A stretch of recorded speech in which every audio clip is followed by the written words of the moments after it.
Alrighty. Are we live? I said, are we live? Are we live into his air? Are we live in the place to be? Welcome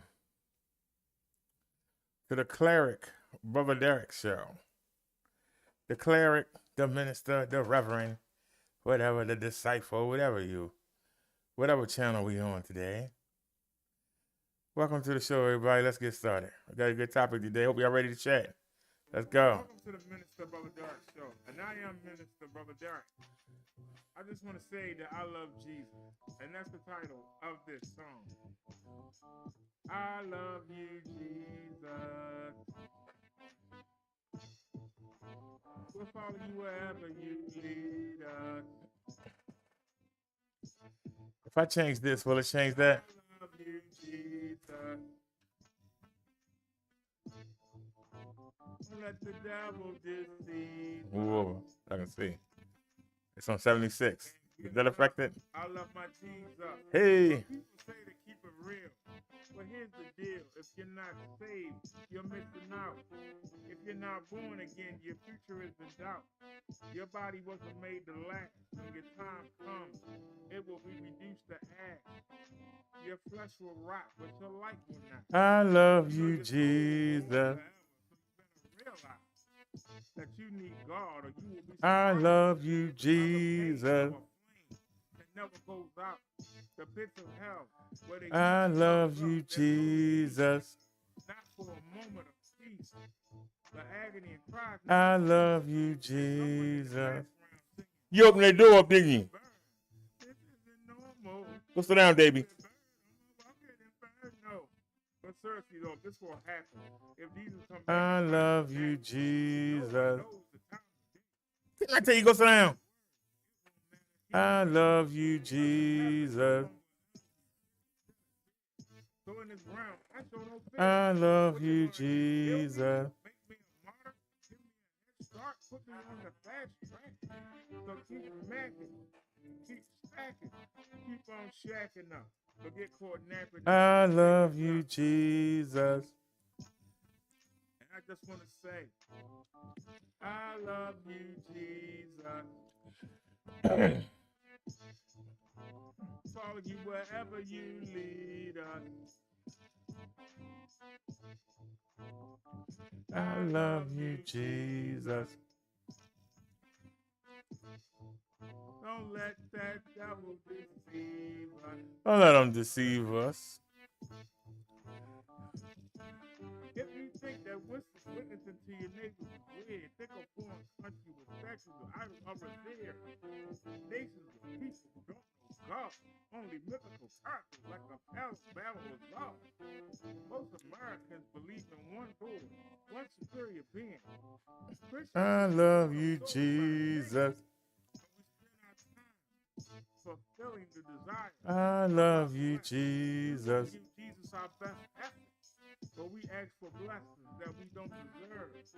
And you wonder why our prayers are not heard. In church, you put down those you really admire. You know you have a desire to make that easy money. Drive the fancy car. You feel like a star. When you enter the bar or club, deep down, your spirit isn't for God or his ways. So why should anybody listen to a darn thing you say? I love you, Jesus. Follow you wherever you lead us. I love you, Jesus.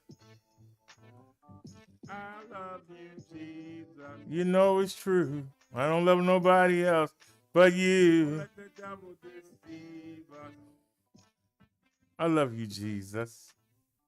I love you, Jesus.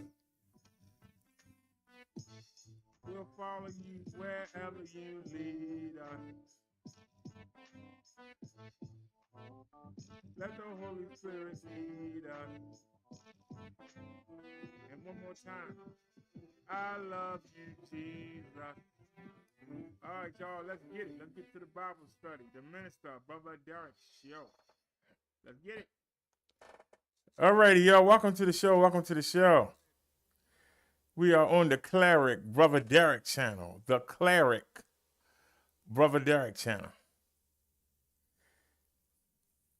That's the little studio I set up in the room. As you can see. This is what you don't see because you're looking at me. Which is why you don't see this. You don't see this because you're looking at me. The camera is actually going behind me. This is the front view. So you see, we bought the chair. I think Snazzy or NNC got us the chair. And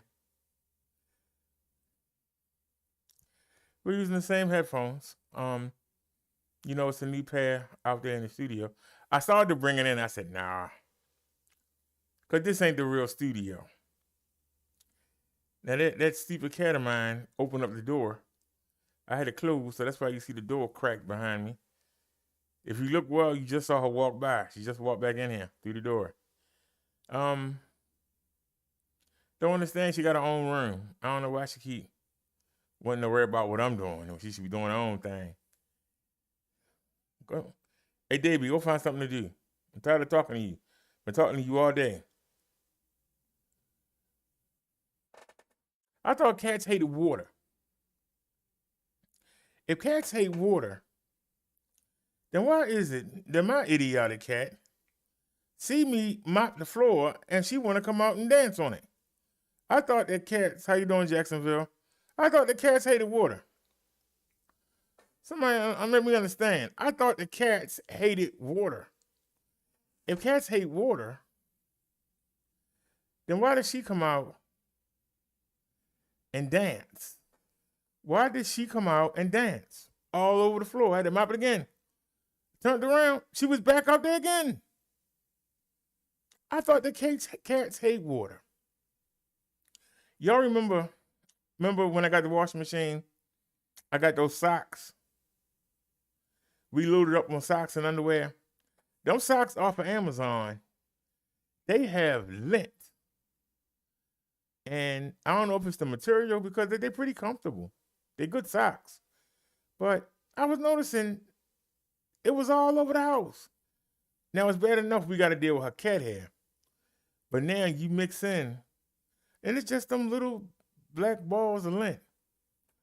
So I literally went into the bathroom. I took each pair of socks, hung them over the tub, and just did like this. And the lint came off of them. So when I was taking them out, some of the lint was falling off of them back into the hamper on top of the underwear. I threw the underwear in there too. So I washed all 12 pairs of socks. Then I washed the underwear that was in there too. Right? When I took them out to put them in, I noticed, to put them in the spin side, I noticed it was nothing but lint at the bottom of the washing machine. So I reached down with my hands and I picked each piece out and then I sprayed the rest of it down the drain of the washing machine. Then I had to spray it down the drain of the tub. So then I spun the underwear and the socks. I took the socks out and I started shaking them.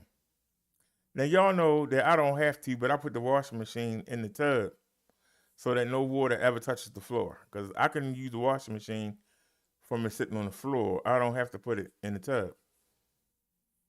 I started shaking out. The stuff was just, you couldn't see any white of the bathtub. The lint was just everywhere. And then when I took out the underwear was holding it.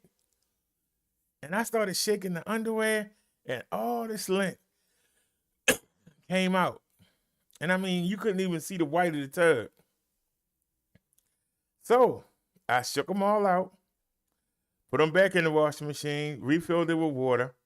Then I hosed down the tub and cleaned it, right? Because a lot of the times I be irritated because the edge of the tub have stuff on it.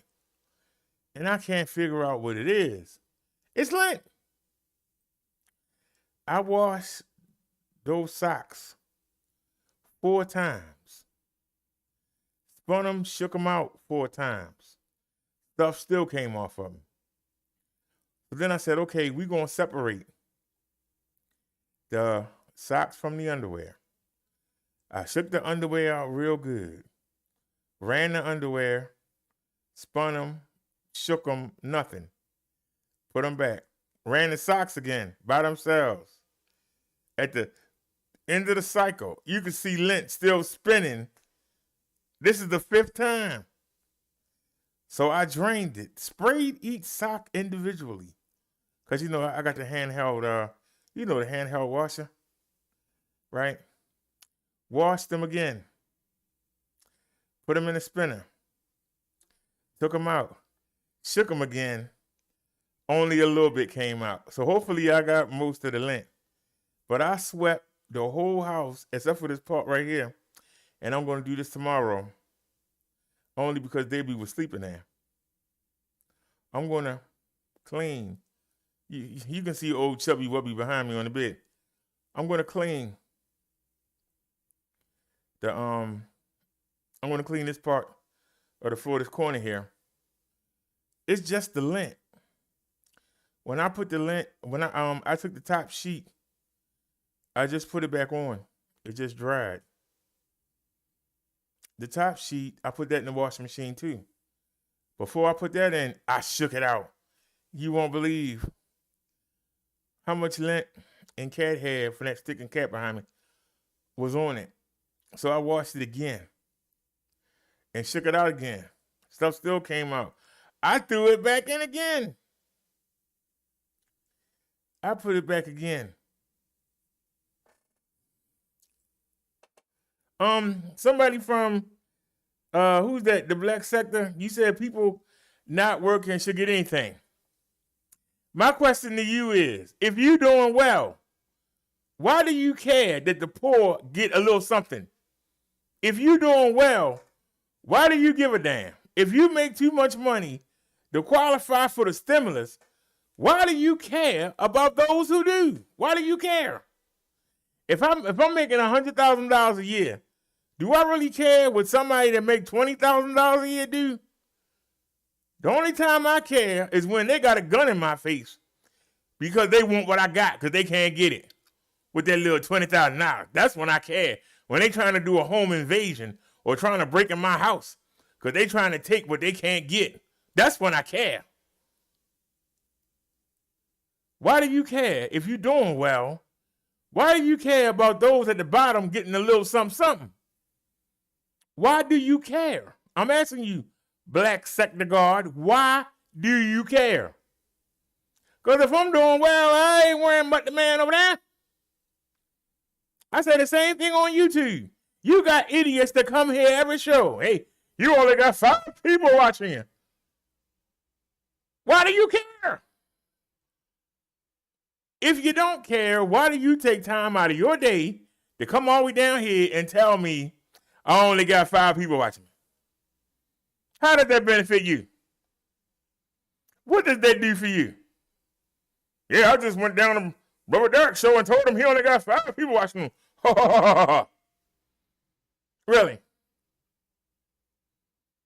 Don't you think them people telling you if they cared, they would be here? So why do you think you going and running and telling them that you came here when they're not coming here? Why do they care? Simple question. If I'm making $250,000 a year, why do I care that somebody that make 80 is going to get $600? Just answer the question. Why do you care? Why do you care, the Black Stalker? Let me ask you this. Because, see, what you saying, you think sound intelligent, but in reality, you showing that you simple. Because I ask you this.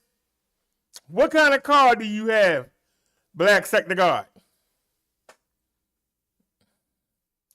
What kind of car do you have, sir? Let me pull the chat up so I can see it. Chat not even updating. Really? Let me type something in there. And you got a Mazda. So, in order to get the $1,400, You're going to give your Mazda away, you're going to give your place away, and you're going to quit your job just to get that $1,400. Is that worth it to you?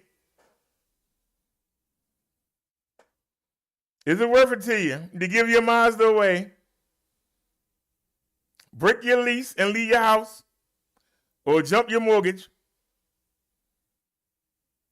and quit your job just to be able to get that $1,400? I'm showing you how stupid this sounds.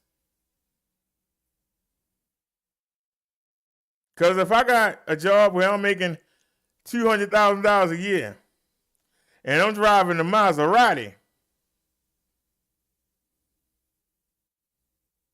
and I got a nice condo or I got a nice big rancher, I'm going to give that all up to go get a one-time payment of $1,400. You're going to give it all up. If you're doing that well, you don't need it. If you don't need it, there you go. You should feel blessed that you're doing that well. But if you worried about it, if you triggered by the fact that somebody is going to get a measly $1,400, because see, $1,400 to me is a lot of money. $1,400 to you may not be. So why would you be triggered? And I'm going to use that. That's your word. I'm going to use it. Why are you triggered? If I'm a Republican, why am I triggered by the common man actually getting a little bit of money? Why am I triggered? Why do I care? How does it affect me? Well, it ain't fair that I ain't getting $1,400. Don't you think people want to ride in that limousine you ride in every day? Don't you think people want to get on the airplane in first class like you every day? Don't you think the people want bodyguards following them around like you do every day? But you worrying about $1,400. Do you know how dumb that makes you look?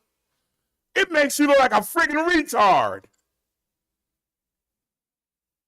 Now, listen, sir, because you're telling me, you're giving me words that they phrases that people say. I'm asking you, what do you think? Why are you so worried about what another man get? If a man go out there and bust his butt to get it, if he panhandle for it or somebody give it to him, why does it bother you? Ain't you getting yours? If you getting yours, why are you looking over what the other man doing? If you getting what you getting, why are you worrying about what they doing?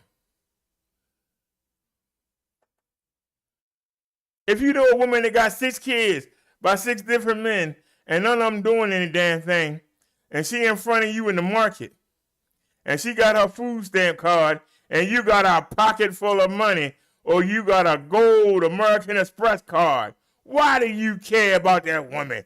Look at her. She got the nerve to get steak with that. Why are you worried about it? Why do you care? That's what I'm asking. That's the question.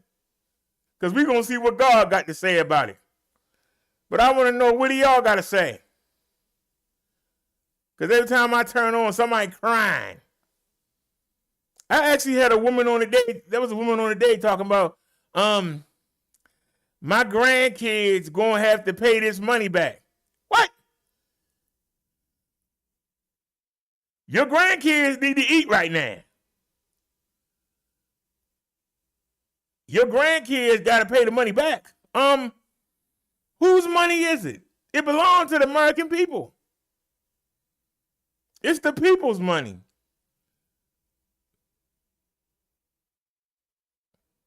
We just spent $500 billion on a defense plan to go defend other people's interests, other people's oil fields. But you can't spend none on the people whose money it is. Republicans broke their neck, even kicked Donald Trump in the back of the head and knocked him out, and said, we're going to pass this because we need them defense contractors, the people that make the airplanes and the tanks and all that. We need them to put that money in our back pocket. We're going to override even our own president got done it. Our own Republican president. We're going to get our money. So they broke their neck. But it took them from last May until January to kick out $600 to the American people But yeah, we spent $500 billion on friggin' Nigeria and defending their land. We spent $500 billion on watching sea creatures. $500 billion on somebody going to study white-ass forest fires.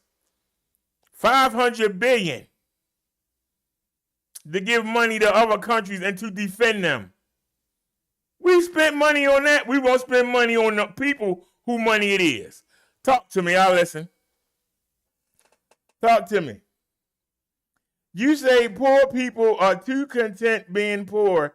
That is not a good thing. We should all want better, but not better at the expense of other people. Who's the expense? What expense, black sector? Anybody that paid taxes. That's their money. A lot of that money is my money. I put 40 years into this system. I put a lot in. Cause see, I'm about to go through the same thing that I had to go through back when I was working. I don't have no kids, so that means I paid full taxes. There was no tax break, no nothing. I was lucky to get $100 back at the end of the year. I was lucky. But I got paid every week, and they took $80 a week out in taxes. That's a lot of money. But I got to hear people say, oh, you on disability now. I wasn't crying when y'all was getting that money. And as a man now, that's on disability. I don't have any kids. People are going to get, depending on whether or not you have a child under 6 or not, between $300 and $360 a month. You're going to get this. Just because you had kids you can't take care of. Should I get mad and go around? It's not fair. Why are they getting money? You know that the Maryland stimulus, Governor Hogan got a plan. $600 to everybody who filed earned income tax credit. That means kids. You ain't got no kids, you ain't getting no money. So they got a stimulus package here in Maryland, their own. I can't get none of it. I don't have no kids. Should I get mad? Should I go up there and stomp down the courthouse? Should I go up to the out there in Annapolis to the governor's mansion and picket? I got two things to picket over. The earned income tax credit for people that got kids. For the government, for this stimulus package, they're going to get $3,600 a year. I ain't getting nothing. The people in my state of Maryland are going to get an extra $600. Those only with kids are going to get it. But the people on welfare, unless they file taxes, they won't get any of that money. Should they go out there and preach? There's a lot of people that don't make enough money to file taxes. I'm one of them. Should we go out there and preach? See, for everything you fuss about, there's something for somebody else to fuss about. But if I'm doing good, why do I care about what the next man doing? If I'm doing well, it's going to show. I ain't got to tell you I'm doing well. I ain't got to brag that I'm doing well. I ain't got to do any of that. You're going to see it. But for some reason, we got to put our nose in somebody else's business. Our nose.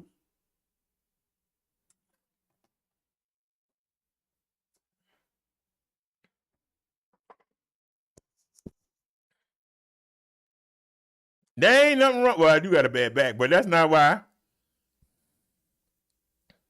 Now, see, black investor, you in my business.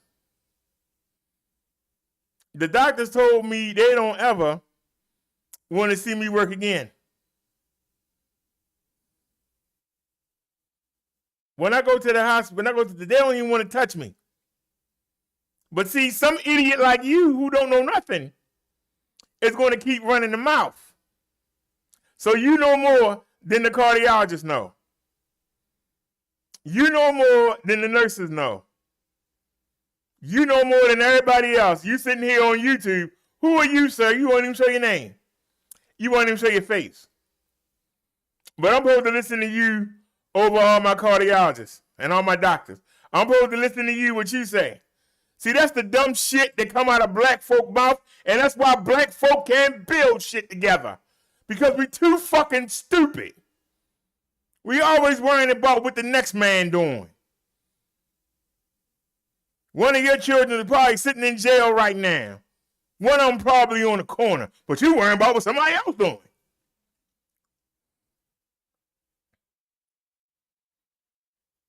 You sitting here triggered. Why are you triggered?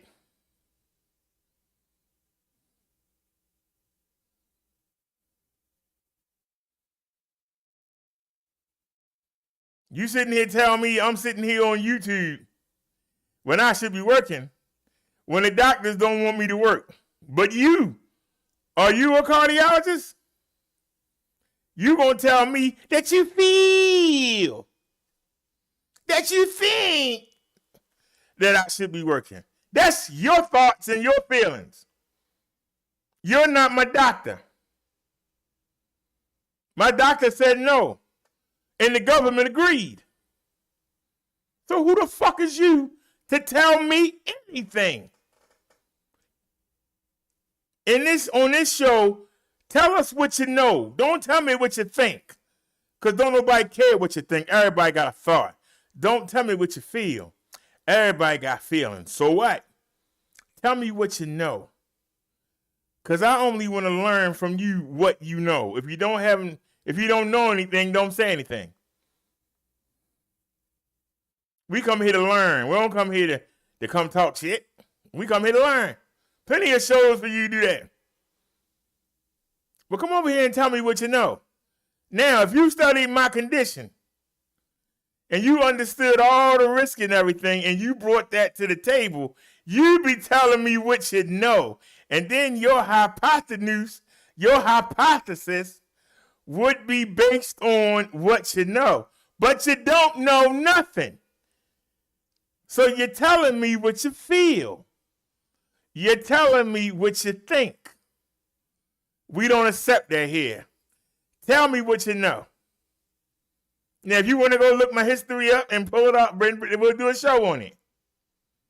You can prove to me why I should risk my life. And I drove for a living. So you're asking me to risk the lives of my fellow Maryland citizens and anybody who might visit. Because while I'm driving to the airport, if my heart stops and I die on the spot, and I cause a 20-car pileup, are you going to look out for them families? Are you going to bury that people that die? You going to pay the hospital bills of those that live? I'll be dead. But will you come to the rescue? Or are you going to go, oops, maybe I shouldn't have told him that. Oops. Hello? Should the people be able to come after you and sue you? Because they definitely going to sue the doctors. They definitely going to sue the hospital. How you allow this man to work, knowing he a risk to the public? Somebody going to have to kick out that Doski. Are you going to do it? Are you going to do a black sector investor? Why don't you come back in here with a name and an avatar instead of hiding? I'm listening. Now the question is, why do people who make too much money to receive a stimulus check, why are they so triggered about the people beneath them that can? Are you going to give up your car, give it away? Are you going to just break your lease and just leave your place and give it to somebody else just to get $1,400? You would say, hell no. then why do you care? Why do you care? I'm waiting for somebody to answer that. I'm waiting for somebody to come answer that question. I'm waiting. Somebody come answer that question. Because if you just got out of your car, and it's a Cadillac Escalade, you just got out of your car, and it's a brand new Buick, you just got out of your new Dodge F10, F50 truck, whatever, that you just got. Are you going to give it away so you can get $1,400? Will that even cover 2 payments of your truck? Somebody told me earlier today, $1,400 wouldn't cover the tires on that vehicle. So why are you triggered about somebody that's not doing as well as you? Doesn't matter how they got there. But why are you worried about them getting something when you have a lot? I'm just asking. Because I can tell you, and most of you men can agree, because you've seen it and you experienced it. I've taken women out to dinner.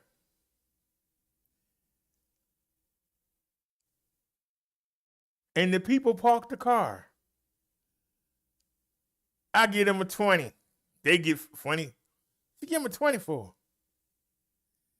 They made a deed. Sits us at a nice table. I give them a 20. The hell you give them $20 for? Do you want to sit by the bathroom? We're trying to eat and hear people on there go. We have a great waitress. Leave them a nice $40 tip. No, you're not going to do that. You're not going to leave no $40 tip, huh? You just ate a $200 meal. You're going to want your weed. You're going to want your liquor. You're going to want your bootleg DVD. We're going to have to get you some ice.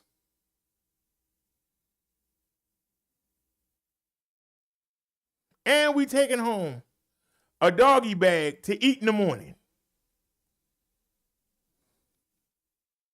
You worried about me giving $20 to the person that parked the car. It'll be there when we come back out of the place. We way out here in the Coochie Coons. There ain't no bus. Cab ride gonna cost about $300 to get home. But you worried about me giving the man $20 to make sure our car is in good condition when we get back out of here. You know good and well we the only black folk in here. And if you want a good table, you got to get it made decent money.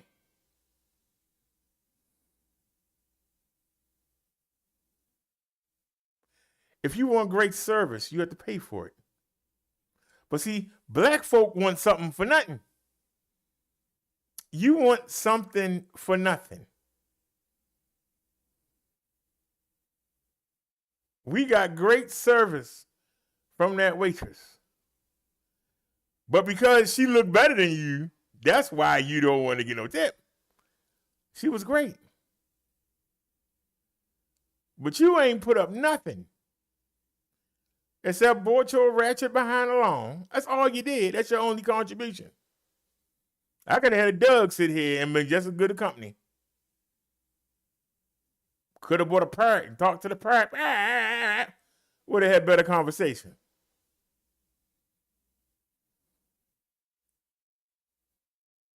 But you worrying about what everybody else is getting. But yet you sitting here in the new outfit that I bought you. You sitting here with the new earrings that I bought you. You sitting here with the new necklace that I bought you. You walking in here with the new pumps that I bought you. You wearing the new wig that I bought you. But you worrying about somebody get $20? That's why black folk can't build shit together. We too damn petty. Too petty.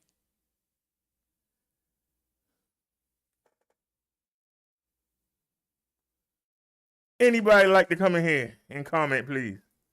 I know this phone didn't just die. I ain't gonna say nothing. Plug it up. But you know you wrong for that. And you know you wrong.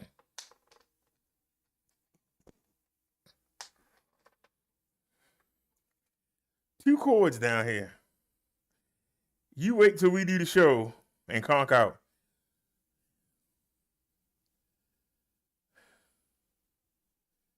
So you got somebody sitting here talking about, I'm for welfare, but it should not be the way of life. Welfare should be temporary. But that's what you believe. Then find some other people and get together and start a movement to get rid of it. But don't sit here and bitch about it, because that ain't going to do no good. If you want to get rid of it, get people that's like-minded like you and go get rid of it. But you ain't going to do that. You just want to bitch about it.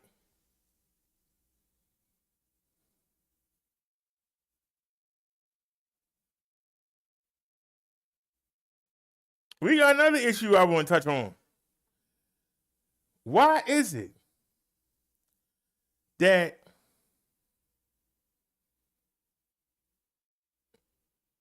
I want y'all to explain something. Explain something to me. Why is it that those who do qualify, why is it that the poor people, the people that's on the welfare, as he says, the Social Security, people that's on the pension, the retirement, and them, why are we getting our money last? Now, I understand it's easier because the people who just filed the tax return last year, but most of them people are still working. A majority of them people will put that money in savings or will invest it in Bitcoin or the stock market. Why they get that money first? Why don't the people who need the money get the money first? If you want the money to come back into the economy to rejuvenate it, why are you giving the people who least likely to spend it their money first? Somebody answer that. I'll listen. Answer that. How that make sense? I'll listen. Anybody got any comments? Why you give the people that least likely to spend the money when you want the money to come rejuvenate the economy? Why are you giving it to the people that's most likely to invest it or save it? How does that rejuvenate the economy? I'm listening. How does giving tax breaks to the rich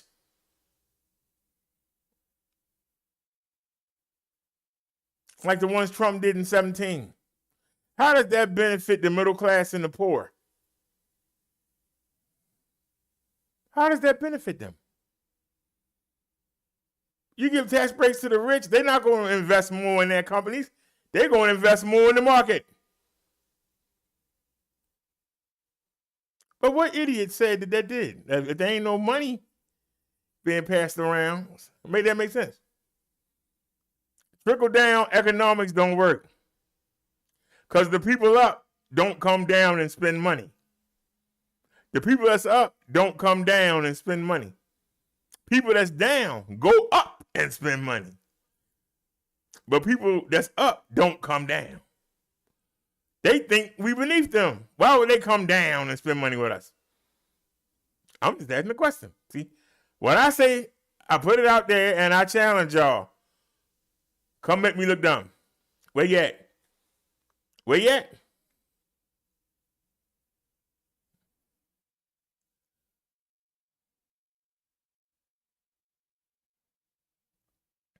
Now, y'all say I block people. Black Sethter did all that talking. He left. I didn't block him. He left on his own. He didn't say nothing else. He didn't say nothing else was retarded. He didn't come in here and just try to throw insults. He stayed on the topic.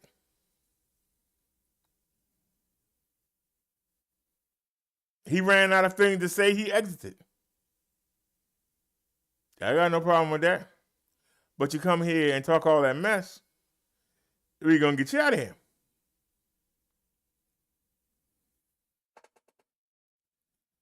Now,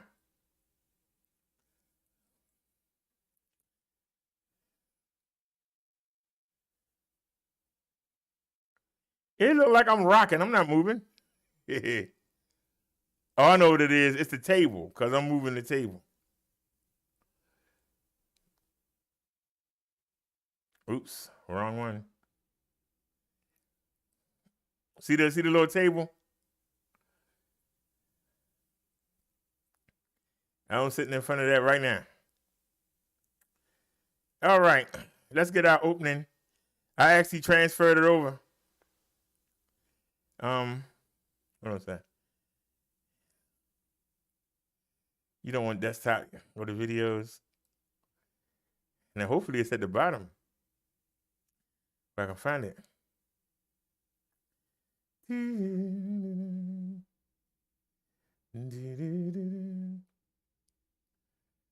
And of course, I don't see it. Where is it? What is it called?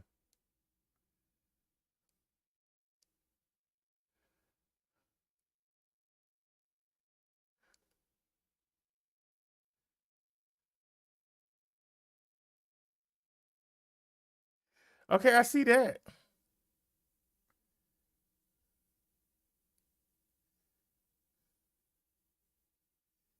Why am I not seeing it?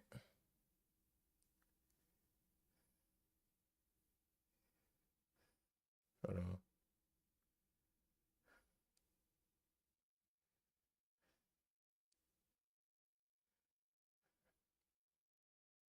All right, go at the top. It's called the intro. So it is under I.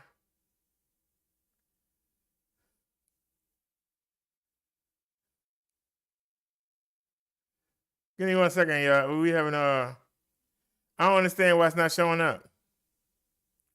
I really don't. It's not showing up. Okay. There it is. It don't have a video thing, that's why. It's the first time we ever gonna have this on this what you call 'em? Hold on. Go to the OBS, go down to Windows Media Player. Where is Windows Media Player? There it is. And hold on. Because I don't know if y'all can see it.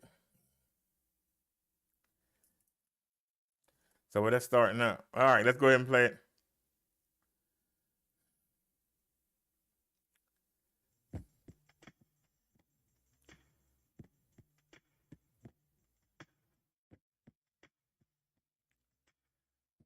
Is the volume over yet? Yeah.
What are you doing?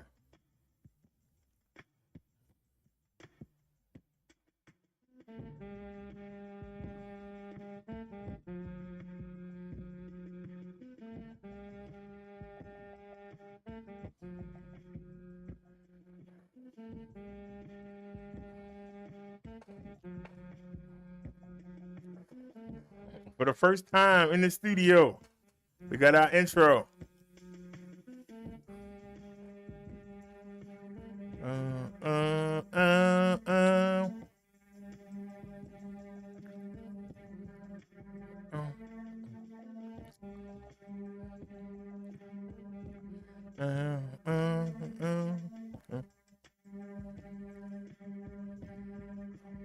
Come on.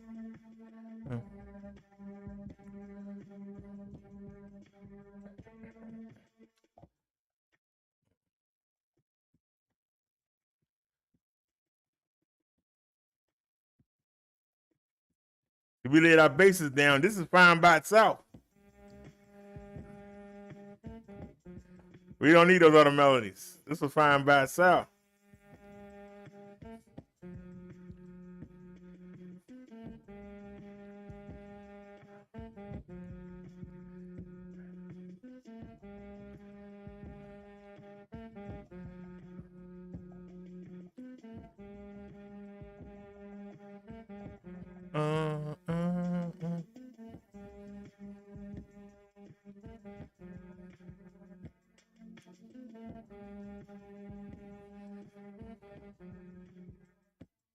Come on.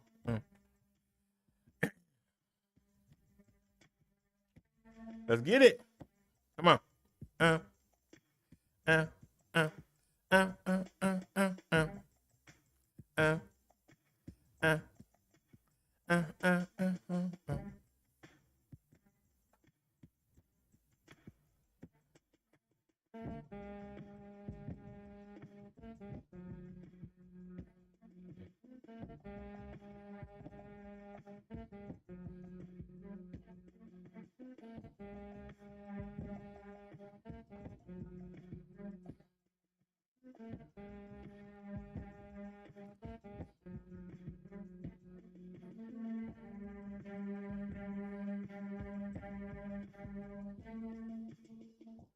Come on with it now.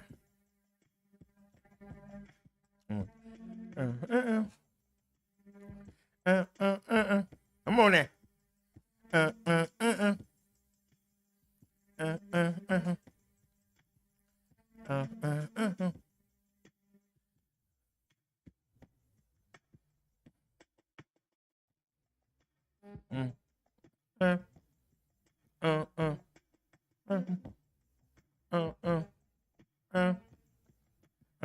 Come on.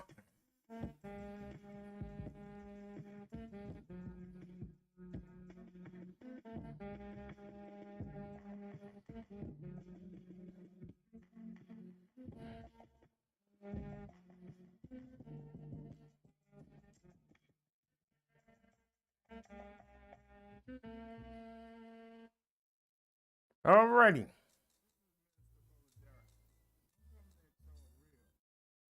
All righty. Welcome to the show. We're going to get into the sermon, but I'm going to run to the little boys' room, if y'all don't mind. And we imported this over from the other PC, so I'll let y'all watch this while I run to the bathroom. And my sugar-free juice should be ready. If it froze, it should be ready by now.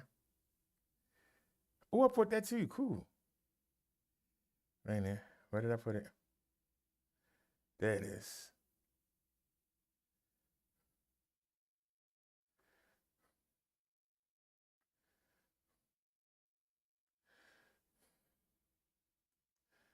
We ain't gonna play all of these, but I go to the bathroom.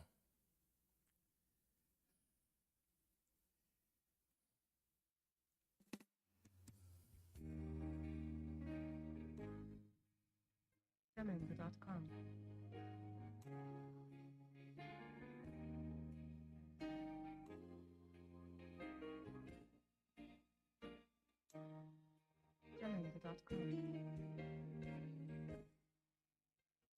All right, hold on.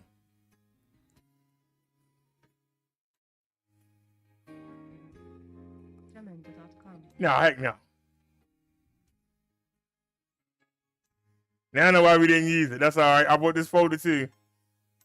I bought this folder too.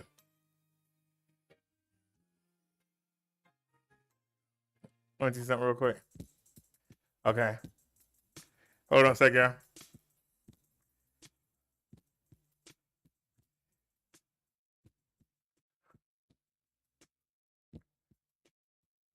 There you go. Be right back, y'all.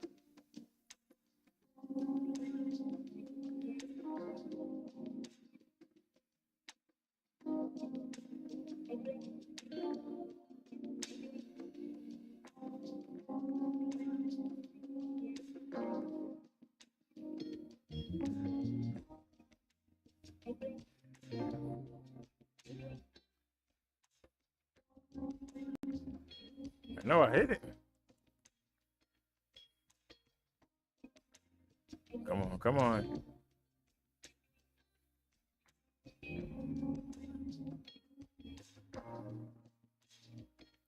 I'll leave y'all with this.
Jamendo.com.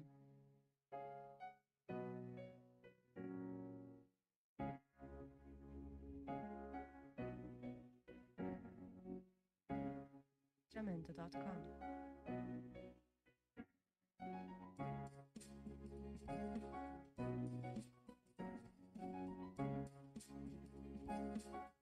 Jamendo.com.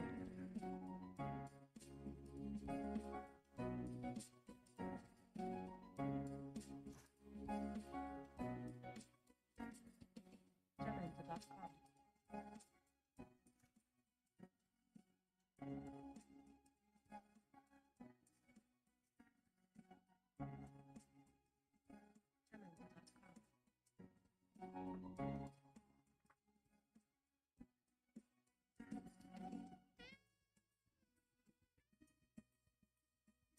Jamendo.com.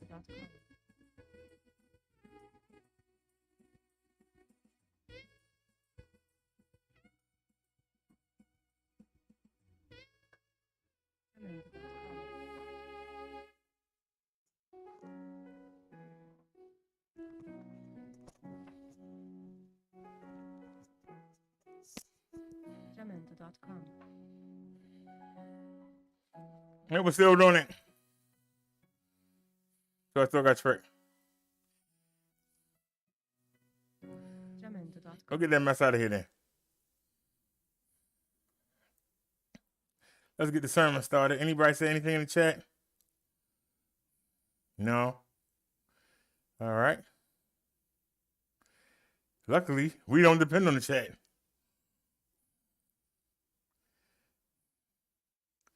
Not for this show. I didn't realize it was so late. It's 8 o'clock already. Let's go ahead and do the CV numbers. Let's get them out of the way. Let's get the CV numbers out of the way, and then we'll get to the sermon. All right. Let's get our CV numbers for the day. In the United States, so far, we know 30,702,256 people have caught the coronavirus that we know of.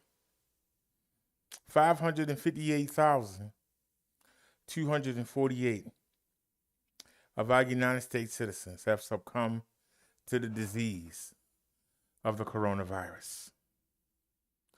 Let's get to the numbers. We doing them early. We won't have to go back. We all know that California knows how to party in a city called what? Where poverty and the CV, that's all they got. I'm talking about California in the city of LA, where they wish the gangs and the CV would go away. I'm talking about California. California, 2,099 new cases reported today. They lost 172 people. They got 1,665,000 infected. Let's two-step on down to Texas. They got 3,378 new cases today. They lost 174 people. They got 104,500 infected. What about Florida? They got 5,143 new cases. They lost 34 people. They got 566,000 infected. New York, you're a native New Yorker. You're a native New Yorker. They got 7,500 new cases reported today. They lost 100. Stop it.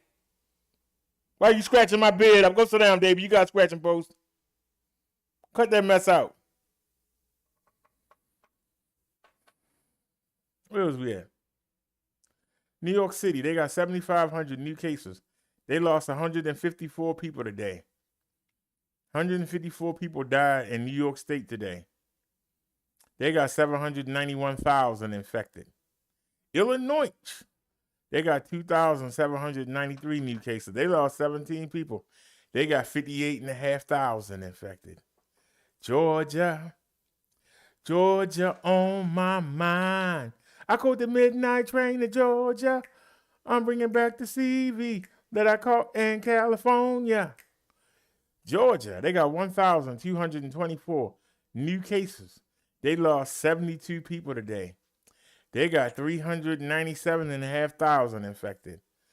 Ohio, they got 1,848 new cases of the coronavirus reported today. But they lost none. They got 30,500 infected. It's time to go to Transylvania. Or should I say Pennsylvania? They got 4,668 new cases. They lost 46 people today. They got 60,000 infected. There ain't nothing finer than the mountain ranges of North Carolina. They got 2,098 new cases today. They lost 40 people. They got 24,500 infected. New Jersey, 4,096 new cases today. They lost 50 people. They got 195,500 infected. Arizona, 605 new cases. They lost 44 people. They got almost 26,000 infected. Tennessee, Tennessee, 1,388 new cases of the coronavirus. They lost 45 people. They got 13,500 infected. Michigan, what up, though? They got 5,172 new cases. They lost 17 people today. They got 127,000 infected almost. Indiana, ooh-wee, somebody better find my hookah. They got 967 new cases. They lost 16 people. They got 17,000 infected there. Massachusetts, 2,121 new cases. They lost 55 people. They got 27,000 infected. Virginia, 687 new cases of the coronavirus reported today, but they lost none. They got 156,000 infected. Ain't nothing finer than the coastal lines of South Carolina. They got 1,013 new cases reported today. They lost 25 people. No active stats. Alabama. I said Alabama. Alabama, 634 new cases. They lost 37 people. They got 186,500 infected. Minnesota, 1,310 new cases. They lost 9 people today. They got 10,000 people infected. Colorado, or should I say Colorado, they got 1,216 new cases. They lost 3 people. They got 133,000 infected. Louisiana, 450 new cases reported today. They lost 19 people. They got almost 6,000 infected. Wait, that's the wrong one. Didn't I bring a fresh one in here? Yeah. Give me a sec, y'all.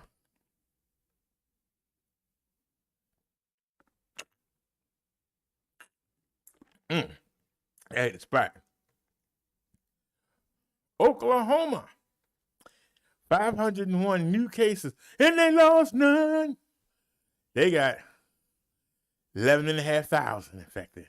Oh, shucky ducky, it's time to go to Mitch McConnell's state of Kentucky. 695 new cases. They lost 49 people today. They got 367,500 infected. Ain't nobody caroling in my state of Maryland. I said, there ain't nobody caroling in my state of Maryland. We got 1,173 new cases reported today of the coronavirus. We only lost 19 people, and thank God the minister ain't one of them. We got 384,500 infected. Quick draw McGraw, let's go to Utah. They got 562 new cases reported today. They only lost 5. They got 10,500 infected. Uh-oh. Y'all know where we going? Iowa. I owe her. I owe Iowa. 796 new cases. They lost 6 people today. They got 40,000 infected. Washington State, no stats. The fake Kansas, Arkansas or Arkansas, 231 new cases. They lost 13 people.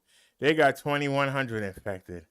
Mississippi, you got M-I, crooked letter I, crooked letter I, humpback I.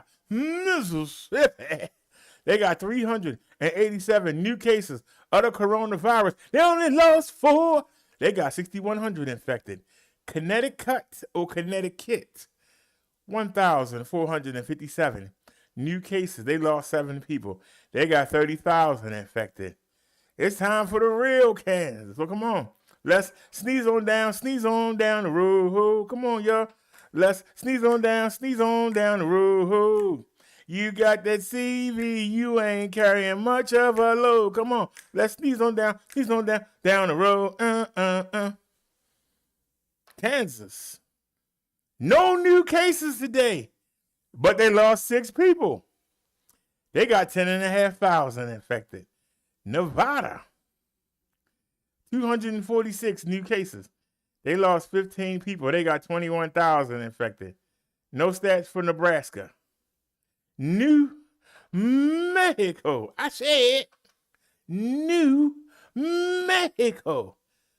New Mexico, 211 new cases. They lost 6 people today.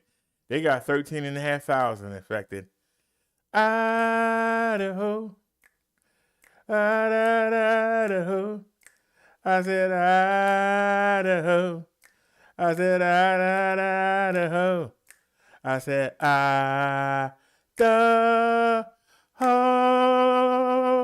Idaho.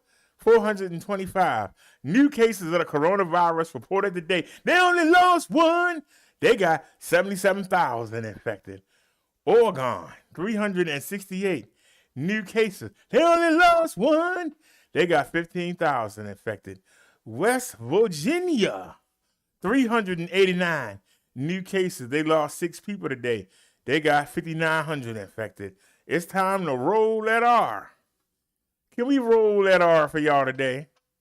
It's time to go to Rhode Island. I can do better than that. I said we got to roll that R.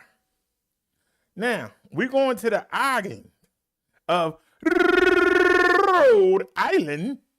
471 new cases of the coronavirus reported today, and they lost none. They got 124,000 infected on that little island. South Dakota, 271 new cases. They only lost 1. They got 2,300 infected. It's time to watch Tito Santana wrestle in a raggedy state of Montana. 214 new cases. They lost 12 people today. They got 898 people still infected. North Dakota, 136 new cases. They only lost 1. They got 794 infected. Delaware, I said Delaware, the state of Delaware, our neighboring state. 210 new cases reported today, but they lost none. They got 6,500 infected. New Hampshire, 389 new cases. They lost 10 people. They got 2,500 infected. Alaska, 218 new cases, but they lost none. They got 7,500 infected. Wyoming. Wyoming.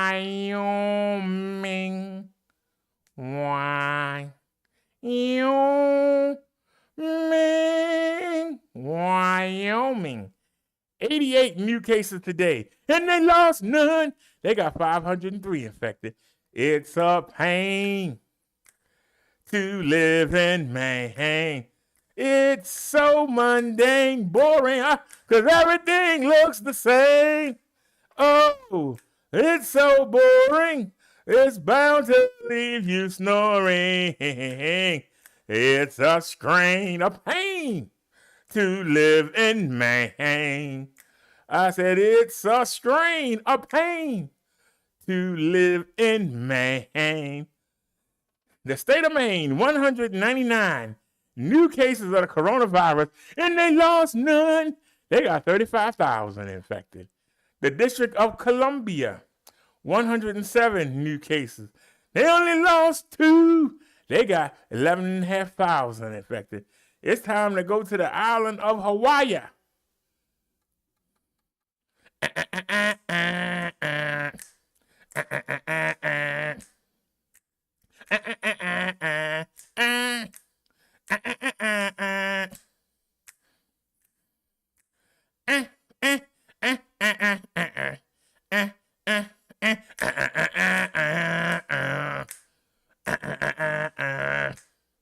Hawaii 5-0. They got 58 new cases today, but they only lost 3. No stats on the island.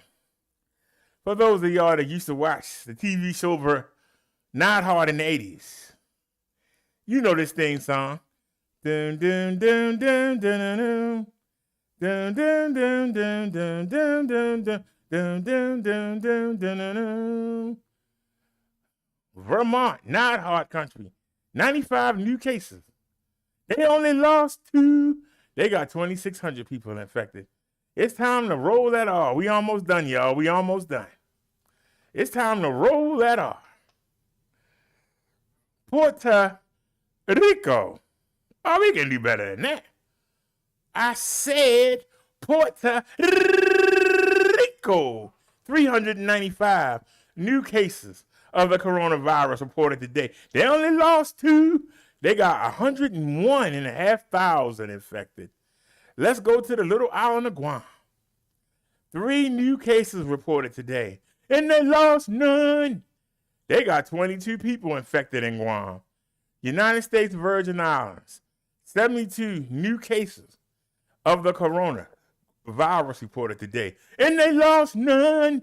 No active stats. No stats for the Mariana Islands. No stats for American Samoa. Our U.S. military, 1,356 new cases of the coronavirus. They only lost 2. They got 21,500 infected. Veteran Affairs, 471 new cases reported today. They lost 13 people. They got 3,200 infected. No stats for the federal prison and no stats for the Navajo Nation. Let's get to our totals. Whew, I need a break. So far in the United States that we know of, we got 30,702,256 total cases of the coronavirus, the COVID-19. How many new cases reported today? 64,849. So even though the numbers are down, we still getting 64. We're getting almost 65,000 new cases every day. So are we winning the war or are we still losing it? Total deaths so far in these here United States, 558,248. And how many people died today because of the COVID-19, the coronavirus? 1,231. We lost 1,231 American citizens to the coronavirus. How many people are walking around infected right now? We still got 7,015,948 people still walking around these here United States infected with the coronavirus. Whew, that's your totals for the day. Man. Well, it takes a lot of energy to perform that. I hope y'all enjoy it. It takes a lot of energy to perform that.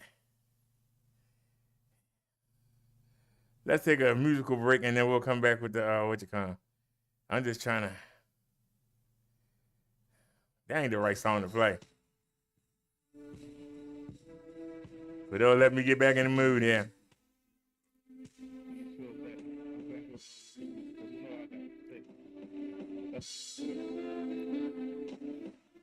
That music hit you. What did it hit you? It's vicious. It's vicious. This is where I can see you won't be. Remember they can't make me. Social intercourse, separation from the voice. Look, you think you're ready. Bring your turkey and drop. Take it, don't get dropped in the first round. Can you deal with the underground movers and rap? You might, if you can recall.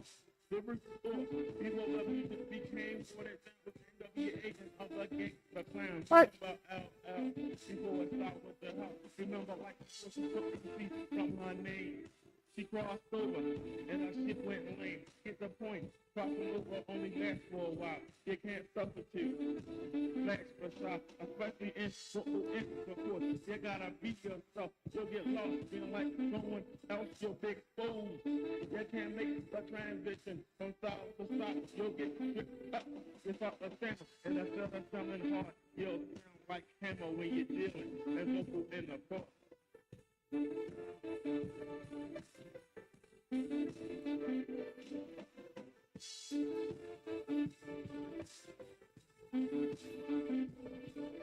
You suckers ain't coming from the rich source. You ain't down. Why you can't handle vocal in the court.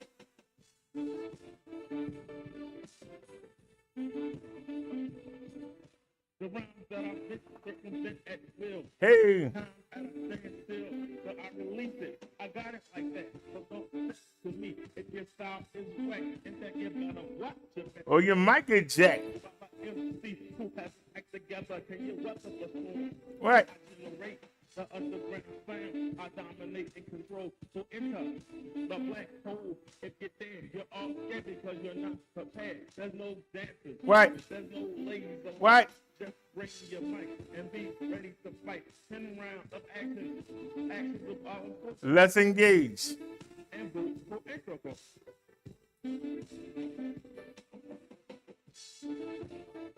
Uh, uh, uh, uh. Uh, uh, uh, uh. Uh-huh, uh-huh.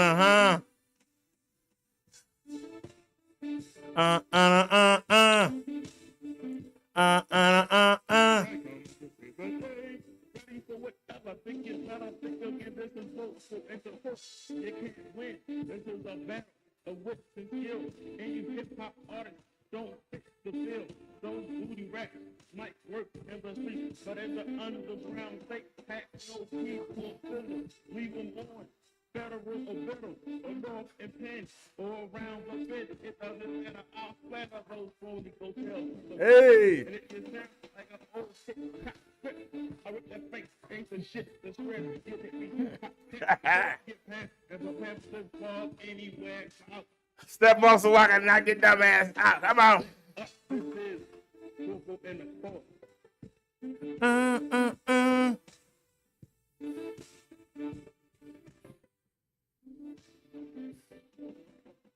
If you don't drink on the walk up the roof floor, I know you can't bang.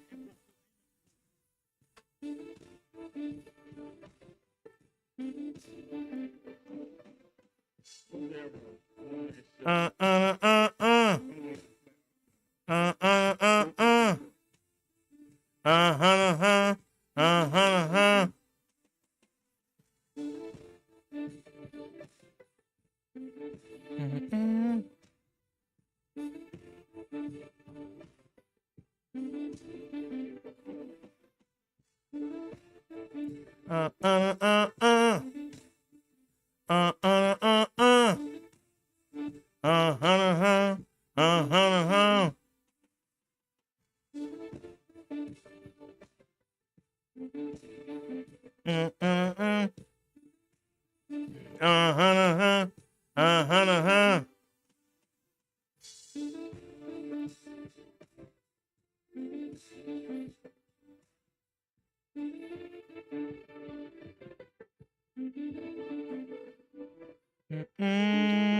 Boom. Boom.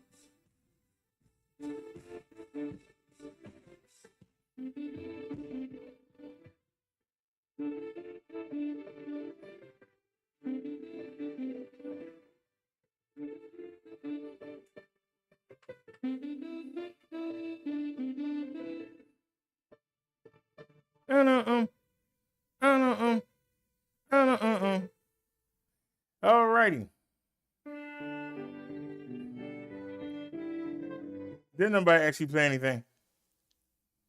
Didn't nobody ask you to play anything. But I do know one thing. I want to hear the Make a Million song. Let me go ahead and get set up here. Hold on. Give me 1 second. Open up a new window. Because after the sermon, I'm going to hear that song. And I don't have it in here. There it is. Take me to the 8D. And we're going to browse computer. Now, I know we got the song. So don't try and trick me. I know we got the song. I don't know why I don't have the because the music don't change. That's why you don't have the instrumental. There it is. Is it too big? No. Make it 8D.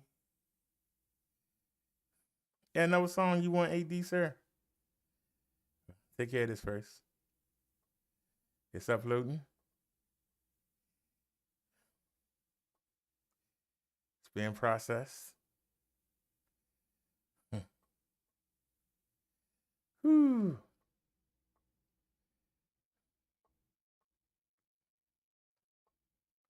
We should kept letting that player play something. Hold on. I didn't think it would take this long. I would have to stay on the screen.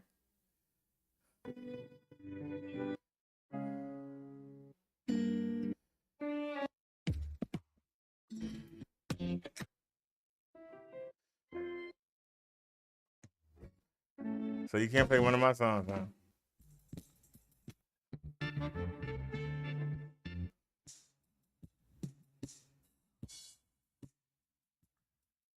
Yeah, I had to leave the room, so I couldn't hear that. All right, download file.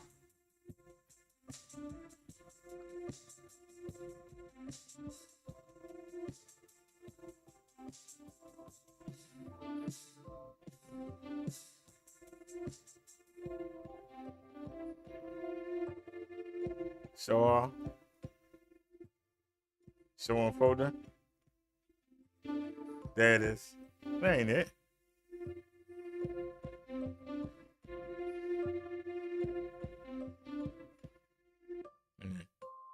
Where's copy?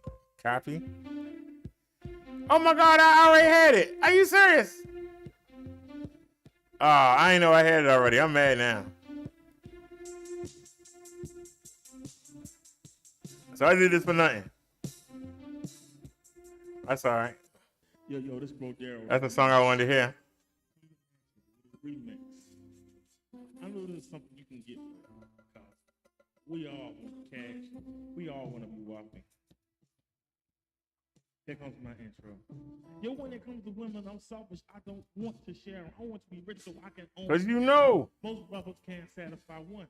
Shucks, give me 5 and I'll make them all come. Shoot, give me 6 or 7 and I'll be in heaven. But ain't nobody in this world want to give me nothing. To get something, you have to earn it or take it. The ends justify the means. So get it any way you can get it. Don't sweat how, just get it. I want to die in Baltimore, but not poor. I want to be chilling with my minions on the eastern shore or the suburbs of D.C. Yo, nod your head if you're feeling me. I don't want an apartment or raggedy or home. I want 5 acres so my seed can roam the prairie and I can have parties and mad cook-off. See, that's what I'm talking about. Some say I'm never satisfied, the truth, but you can always do better. So realize, wake up and smell the coffee. I'm getting that man joke off me. I refuse to labor all my life and I broke. That's not a joke, but that's the lifestyle of my black folks. Unless you got talent, and that's what guarantee. You got to have smart, a lot of heart, and that describes me. Yo, I want to make $1 million, have money spilling, God willing, I'm going to make it. And no man, no government or army is ever going to take it. Yo, I ain't trying to front. Cash money. It's what I want.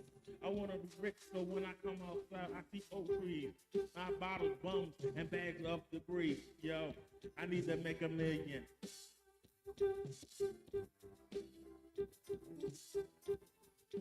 I know y'all feeling it.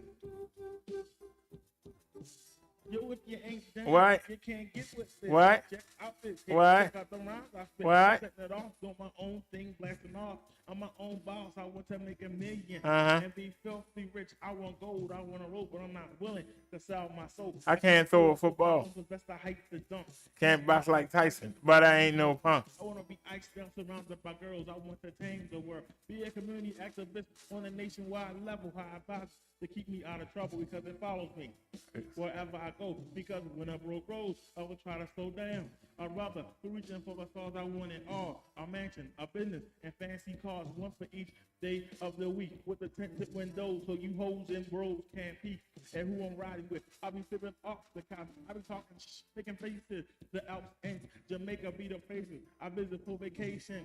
I want a maid and a butler to be my personal slave. And I would be for those who need help. When I get rich, I won't keep it all to myself. Yo.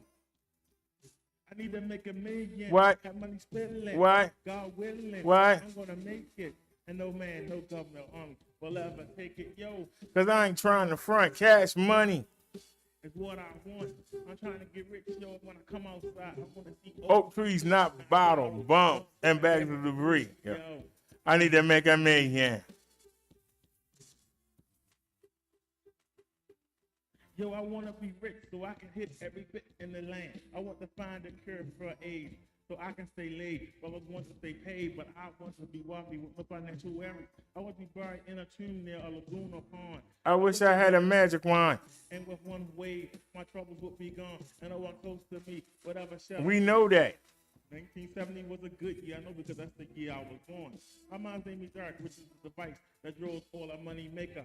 And it wasn't that nice, so I was destined to have cash right from the start. And when my mom died, you know it broke my heart. Cause I was barely. Paying the rent. So now my time is spent plotting, scheming, and dreaming of hitting it big. One plan after another. So for me, my family, and my mother, yo, I need to make a million. That's what I'm talking about, yo. I ain't trying to stop broke. You know what I'm saying?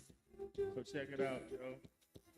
I need to make a million. What? Have money spilling. What? God willing. What? I'm gonna make it. And no man, no army or government is ever gonna take it. Yo, I ain't trying to front cash money. It's what I want. I wanna be rich so when I come outside, I would see oak trees, not bottle, bumps, and bags of debris. You know what I'm saying? That city like you can keep it. I need to make a million. Well, come on then. I don't wanna die poor and Baltimore. I want a mansion on the Eastern Shore or Ocean City. Have a nice beach house. Come on. We can get down. Come on. Pound for pound, I'll take francs, pesos, whatever. I just need a million. Bro, there with a one-man show with a million. I'm gonna let it play out. You want to back in the cab, I think you know your head to come out. Come on.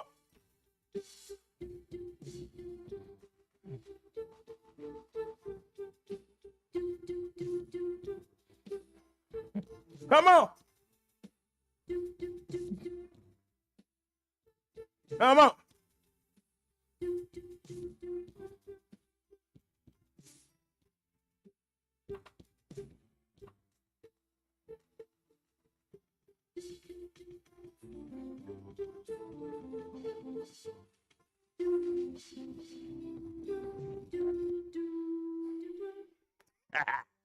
Alrighty. If you don't get that crap out of here, alrighty. I just felt like hearing that.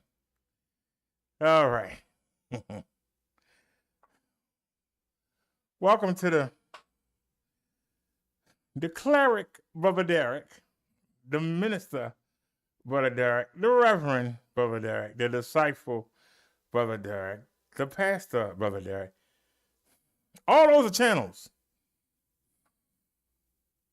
Don't get offended. They're all channels. You can look them up. Which channel are we on now? I think we're on the cleric. For those of you that wonder what that means, minister, they all mean the same thing. They all mean the same thing. just what different religions or countries call them, they all mean the same thing. So let's get to our topic today, which is, what does the Bible say about the poor? Why is the people that's always doing well, why they always worrying about the poor? So let's see what the Bible says about poor people. Because I think that people that got it, they ain't got soft, and they don't realize there's a reason why you got it, and God waiting to see what you're going to do with it. Now, before we even look at these articles, told you I don't look at them in advance, and I'd rather look at myself while I talk to y'all. Oops. I hit it 3 times. I gave you my thoughts at the beginning when I was talking to the black sector, whatever. I can just sit here and talk to you man to man. I don't need no help. Don't need no videos. Jesus said in a parable that it's easier for a camel to go through the eye of a needle. Eye of a needle ain't even that big. You talking about a camel? It's easier for a camel to go through the eye of a needle than it is for a rich man to go to heaven. I want y'all to just let that marinate for a second. Don't let it go on one ear and go out the other. Let it stay here and process it. What does that mean? There's a reason why you have rich people. There's a reason why you have poor people. Most people think that the rich people are driven to be rich. There's a lot of children of rich people that ain't driven to do nothing. So that's a lie. For every person that you say is rich that's driven, I can show you something that's lazy as hell. And y'all know I'm telling the truth. So it's not a trait. It's not genetics. Because you can say the same thing about kings. Saul was the first king. The people said that they wanted a king, even though they had Jesus above them in a cloud following them around. They wanted a king like the other countries had, the Philistines and all that. They wanted a king. So they spit in God's face and asked for a king. And Saul was chosen. Isn't that strange that the name Saul is also the name of St. Paul? His name was Saul. Also, Jesus changed his name. The same way Jesus changed the name of Simon to Simon Peter. It was 2 Simons. So, the first king of the Israelites, God's first king was named Saul, or Saul, however you pronounce it, wherever you're from. Also know that St. Paul was also Saul, or Saul, before Jesus changed his name to Paul. But I digress. Let's get back to what I was saying. The first king was Saul. Saul had a problem. Saul was a good man, but he had 2 sons, and they wasn't worth 2 pieces of spit together. A piece of spit was worth more than these 2 sons. Can I tell you?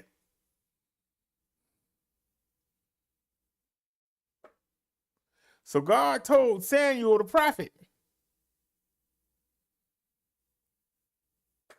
Saul's sons is not going to be king. That a little shepherd boy by the name of David was going to be king. David was doing things to be a little shepherd boy. He had caught fame because he killed the giant. And so he became the general of the Israeli army. Saul became, what's the word y'all use? Triggered. Because after coming home from battle, the people were chanting Saul when Saul came out. But when David came with the army, they switched to Saul killed thousands, David killed millions. I hope I got that right. Or Saul killed hundreds and David killed thousands. Saul got triggered because he realized that what the prophet Samuel said was coming true. David was going to be king and not one of his sons. As a man, you want your sons to do well. And so, he defied God and tried to kill David several times. David had to hide out until his death. And when he did die, David came back and got in the son's face. And the son said, because they wasn't worth 2 pieces of spit. Right? So it's easier for a camel to go through the eye of a needle than it is for a rich person to enter paradise. Y'all overlook that, but no, bring it back. Don't try and just get out of the way. No. Why is it harder for a rich man to get in heaven?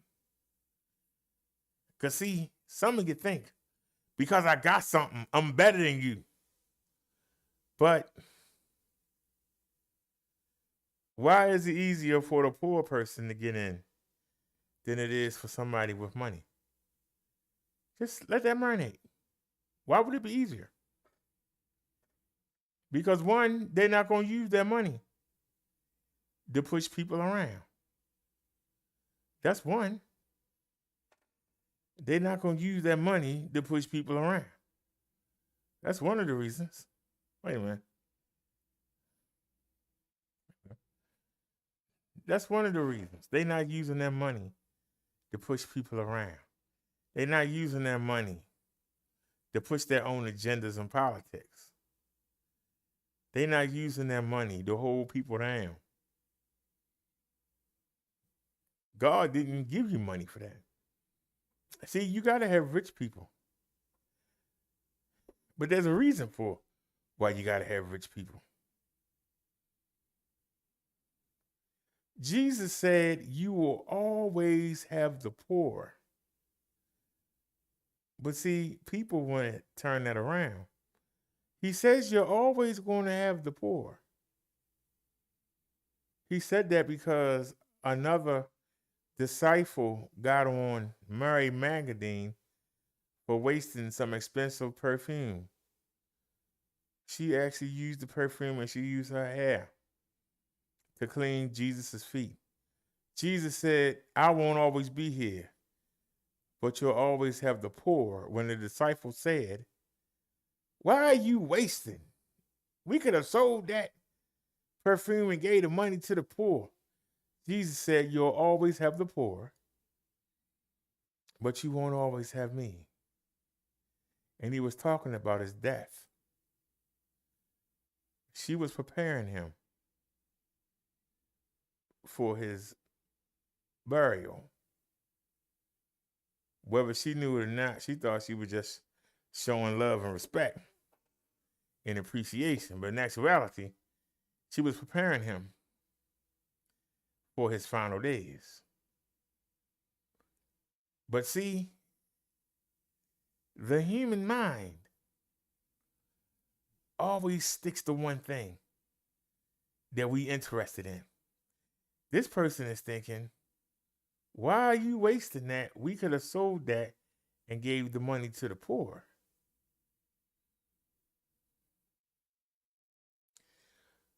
So when Jesus said, we'll always have the poor, that's an excuse for rich people to say, ain't no need in trying to help you. We're going to always have the poor. What am I help you for? This is it. You're going to always be poor. For politicians to say, always have the poor. No need in putting programs and things together. We'll always have the poor. Well, there's a reason you had the poor. If everybody had the same thing, wouldn't nobody be rich? If everybody had the same thing, wouldn't nobody do nothing? The majority of people that are rich are driven to be above everybody else. They need that money, resource, power to feel whole. They need that. You think that people that don't need that are lazy. People that do need that are narcissistic.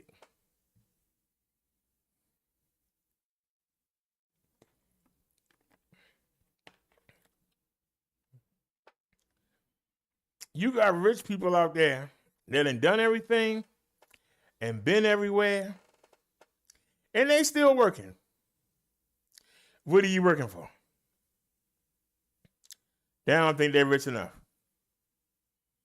They ain't never satisfied. That's why they won't make it into God's kingdom. They too busy worrying about picking up things of value. But they won't use the money that they have to try to pick up soldiers for Jesus and God.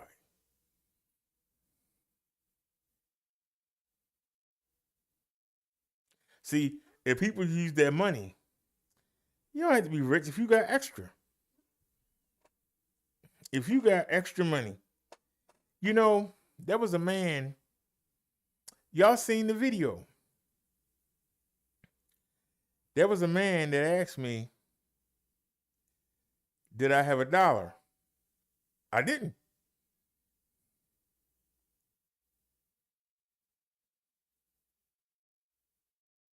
But see, if you give him $1, then he's going to ask for another. Or he might ask for a 5. You know what? It's like an echo in here. Because see,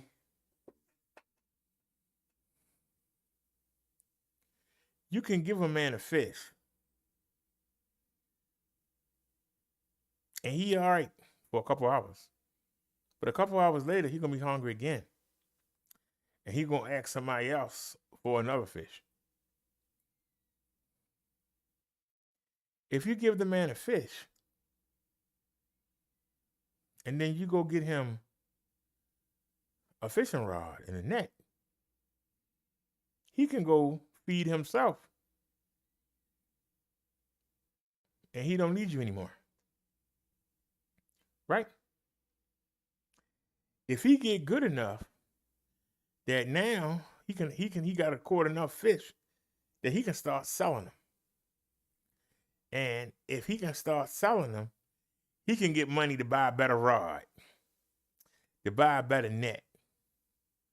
And before you know it, he might have people that'll say, look, you bring me 2 pieces of lake trout, you know, cut the heads off, get them ready to be cooked, I'll give you $5. If you got a homeless person and they can get 20 people to do that, and they each give him $5 a day, that's $100 a day. You took a man that was begging for something to eat.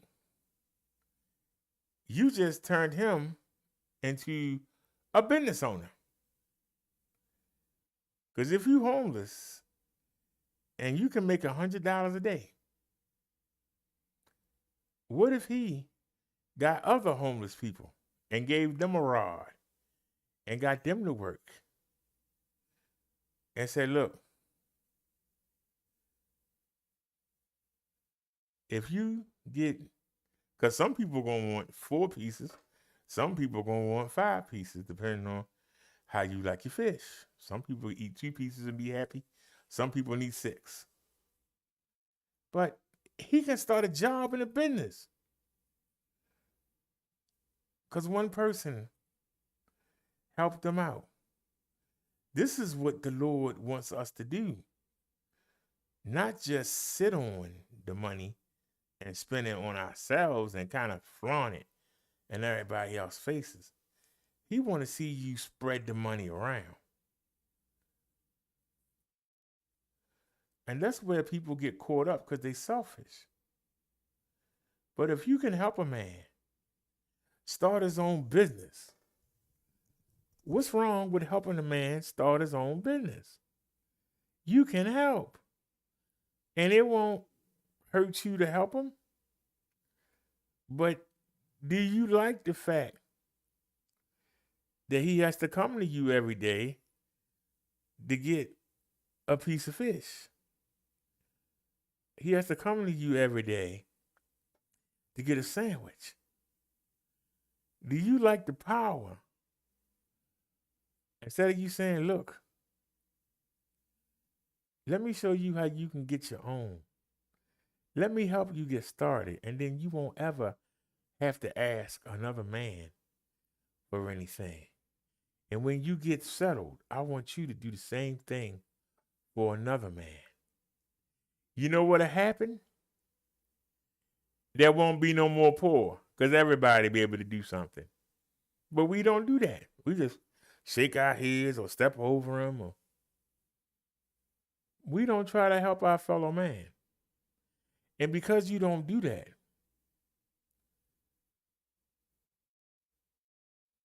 you set yourself off from Jesus and God. They don't know you. They don't want to know you. And they don't want you around them. They don't want you to come up there. A lot of people have really think too much of themselves. You really do. Because y'all act like Jesus and God is desperate. When I first started learning about religion, I didn't believe when I heard that there was 1 billion people on the planet. How come only 144,000 are going? But then as I started to get into religion and saw what God required of you to go there, that number seems too much. I don't think it's 144,000 people in the world. When I first started, that didn't make sense. There's 1 billion people on the planet. Only 144,000 going. But then I see the attitudes and I see what y'all put up with and what y'all accept. And then I realized it's believable. Yes, it is believable. Because the majority of the people that think that they are right, y'all the first ones to go in the lake of fire. You ain't going nowhere. The majority of y'all think I got my act together. Y'all the first ones. I'm rich. I know I'm going. You the first one to go in that lake of fire. You the first one to get thrown in the furnace. You ain't going nowhere. But you really believe it. Because you got fake ministers. And I'm calling them fake because of what they're teaching you. See, when you call me fake, you can't back it up. When I call them fake, I can back it up. The stuff that they teaching you is incorrect. The ministry has been incorrect since Jesus' days. They ain't been correct.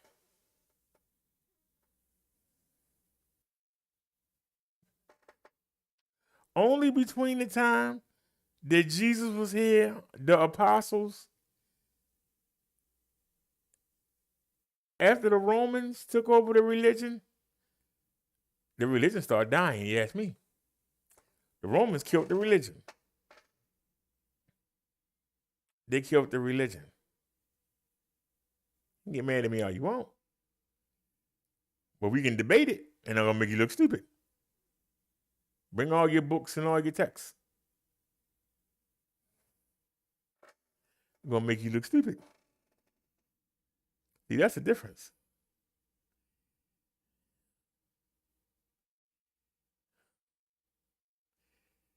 Incoming spam detected.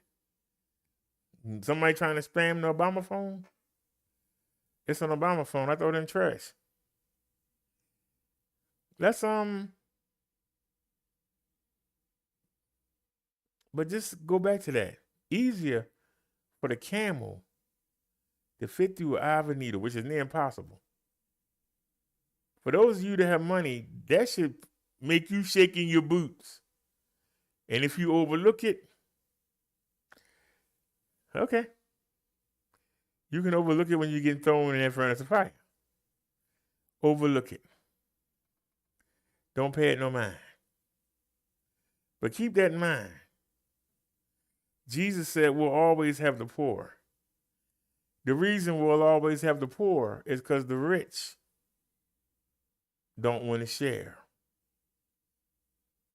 Why I got to share? Well, there's a reason why you got it. Because, see, you could take some of the money you have and you could really spread it and bring a lot of people joy. But you don't want to do that. You got people that's mad because people getting the stimulus. I'm not getting no stimulus. You got like $500,000 in the bank and you crying about $1,400. Man, jump in the lake. But you will be jumping. You're going to be jumping in that lake of fire. That person over there need help. We should go help them. I ain't helping them. Let them help themselves. You going in the lake of fire. You can talk all the stuff you want to talk. You going in the lake of fire. That's where you're going. You going in that lake of fire. The cat's confused right now because I pushed the bed back. It's about this far from the wall, but to the doors. It look like it's up on it, but it's not. Trust me, it's about 5 feet. But the cat, it used to be at the beginning of that curtain. See how she keep walking up to the end? She don't know how to go in the curtain. She like to look out the window. She's not sure how to go in. So she keep going by. She's confused. She doesn't know how to get in the window. Because I pushed the bed back. Like I said, you see. Whee! Whee! And we still got some more feet to go. So she's not sure.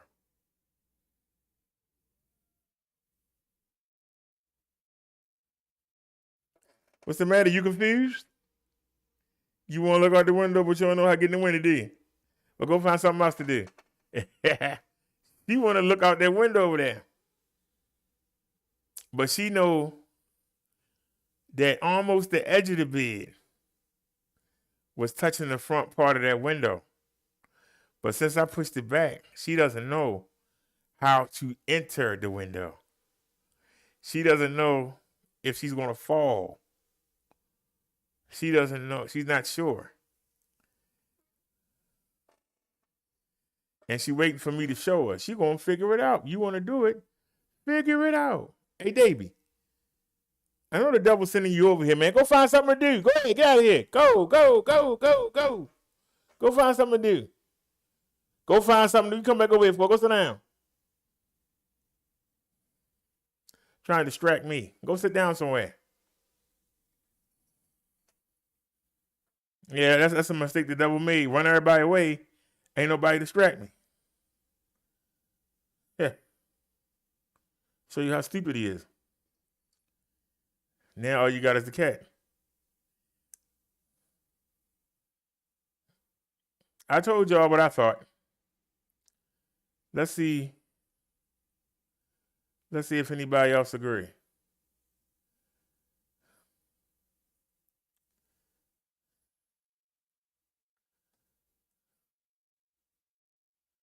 God hates poverty.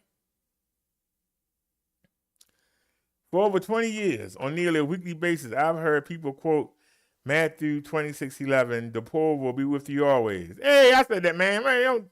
Don't take my thunder. Hey, I already said that. How you going to take my thunder? Anyway, get back to it. Matthew 26:11, the poor will be with you always.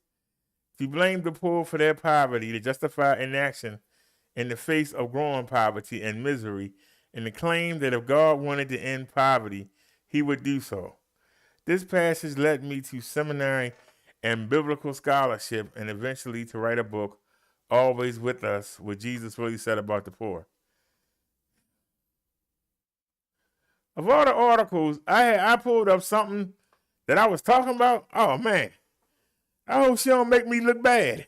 This is not planned. I told you, these are picked at random. Oh, my goodness.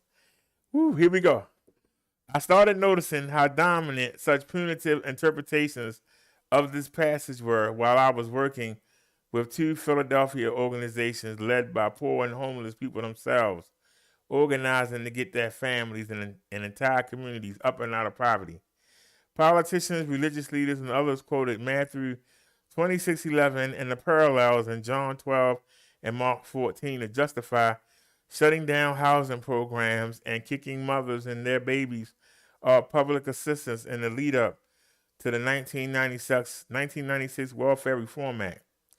They put forward a historical, non-contextual, and unethical misinterpretations and misappropriations of biblical text.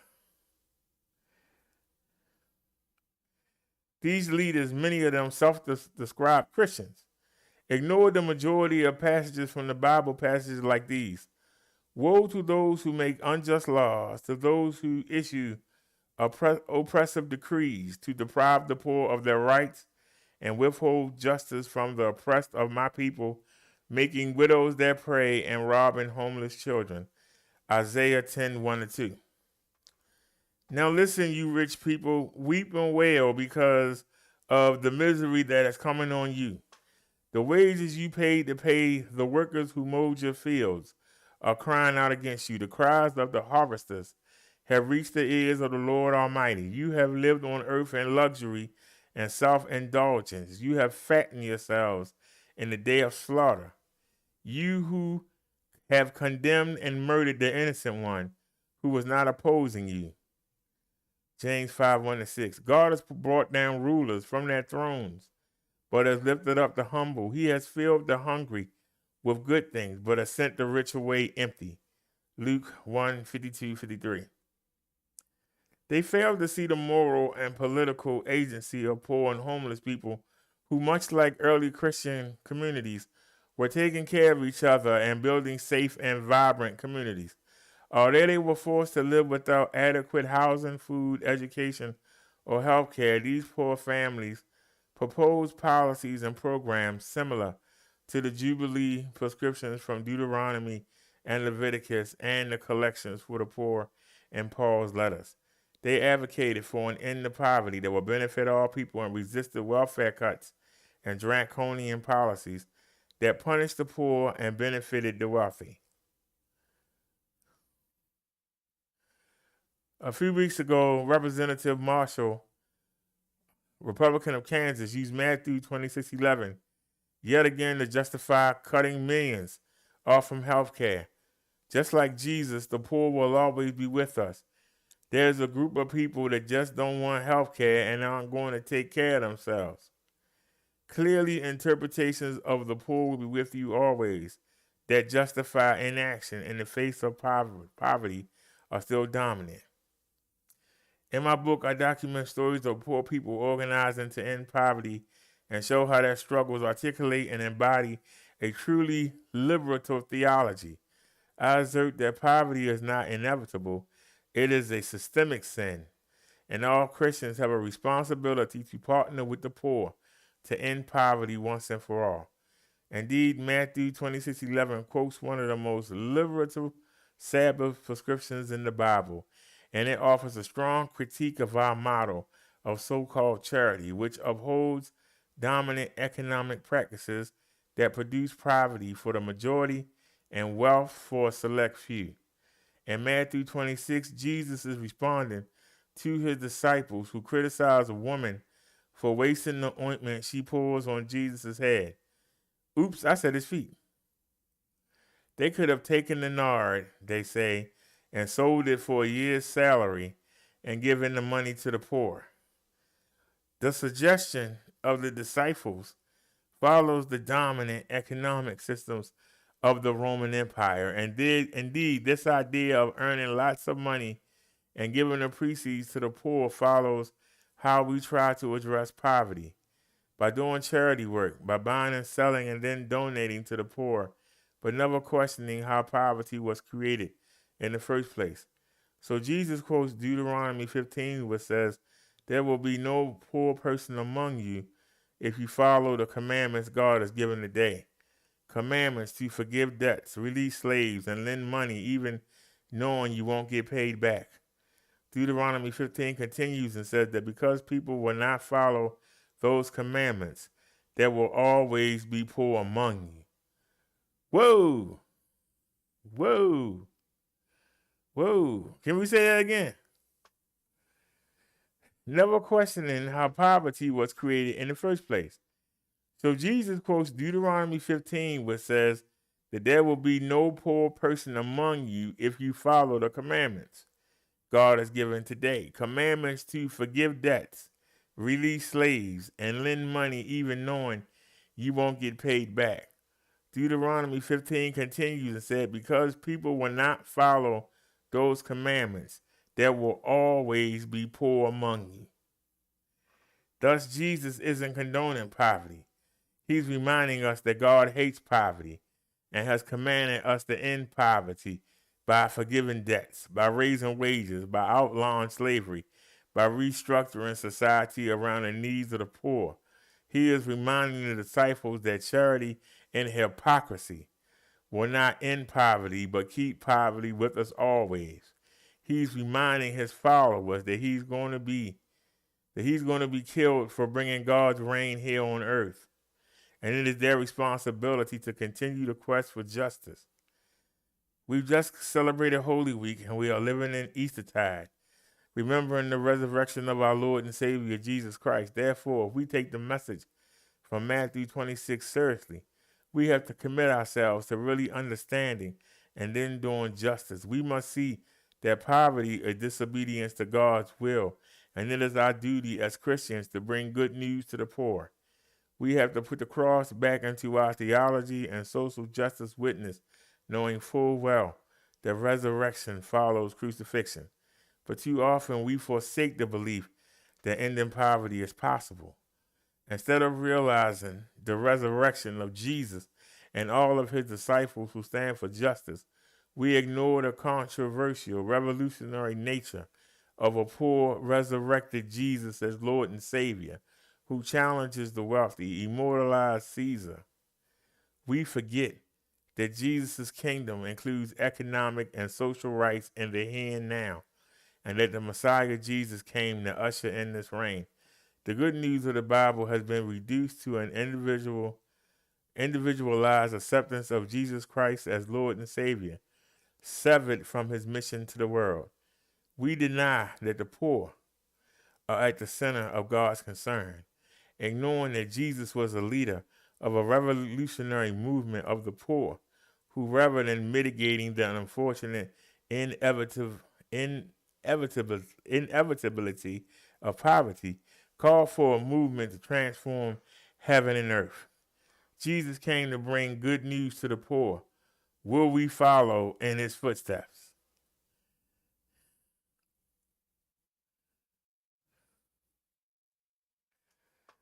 This is why I like to get other people's opinions after I get my own. Sometimes they write on the money. This person got done it, took what I said. And I'll say it. Said it better.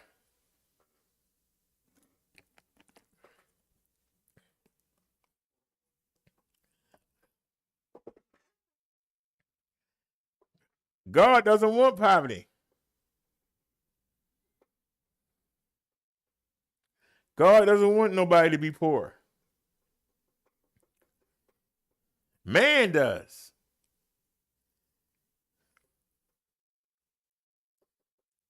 Let them marinate for a second. Nobody should need something to eat. Nobody should need clothes on their back, shoes on their feet. Nobody should need transportation to get around. We should be helping each other do that, but we want to keep everything for ourselves.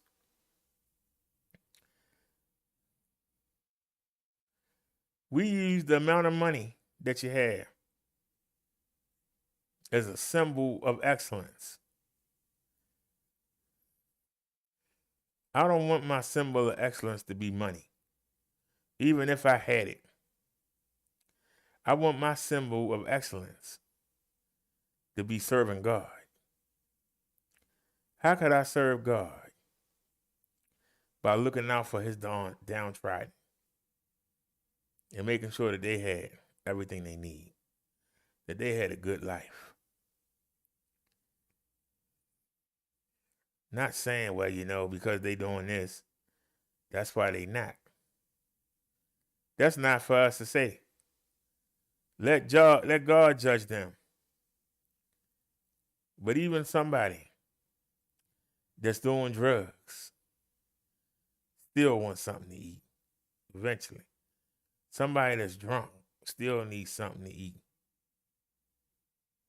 They still need a place to lay their head. They still need clothes.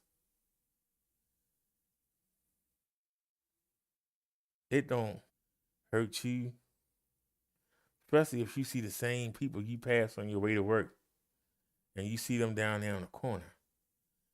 You don't trust them with money? Go take them a meal. Go ask them what their clothes sizes are and go buy them some fresh clothes. Try and get them to come to the shelter. If they won't go, ask them, what would it take for you to go to the shelter? There are things that we can do. We say, oh, the heck with it. We just say, oh, the heck with it, right? Isn't that what we say? Oh, the heck with it. Isn't that what we say? Go about our business, Hey, I tried. See, we always want to throw money. Sometimes money ain't the answer. Sometimes money is not the answer. But we always want to throw money. Sometimes that's not the answer.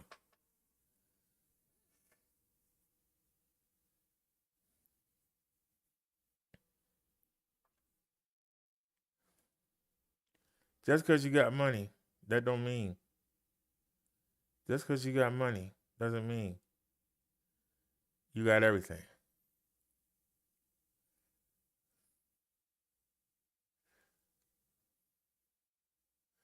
Let's see what somebody else says. What does the Bible say about poverty? The Bible is rich in wisdom about God's love for people living in poverty and about our responsibility to help. We love the way Jesus showed us how to care for the poor and oppressed. Reflect on these Bible verses and pray for children, families, and communities in need. Here's what the Bible says about poverty. So let's check it out. What does the Bible say about poverty? Deuteronomy 26:6-9. But the Egyptians mistreated us and made us suffer, subjecting us to harsh labor. Then we cried out to the Lord, the God of our ancestors, and the Lord heard our voice and saw our misery, toil, and oppression. So the Lord brought us out of Egypt with a mighty hand and an outstretched arm, with great terror and with signs and wonders. He brought us to this place and gave us this land, a land flowing with milk and honey. So God saw how the Egyptians were treating the Israelites or the Hebrews. And he brought them out.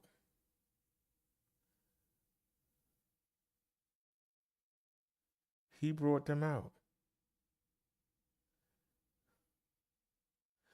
The problem with bringing people out but not educating them is they become worse.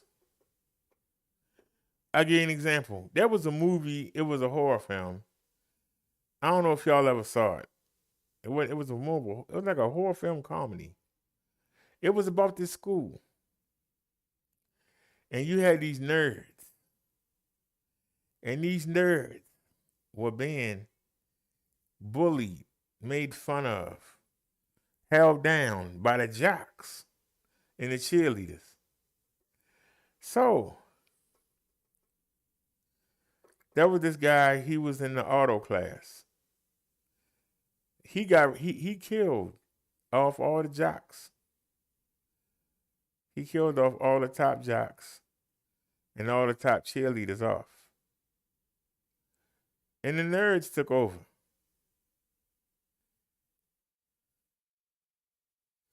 But you know, you got your cheerleaders and your jocks. That's one clique. You got your nerds. That's one clique.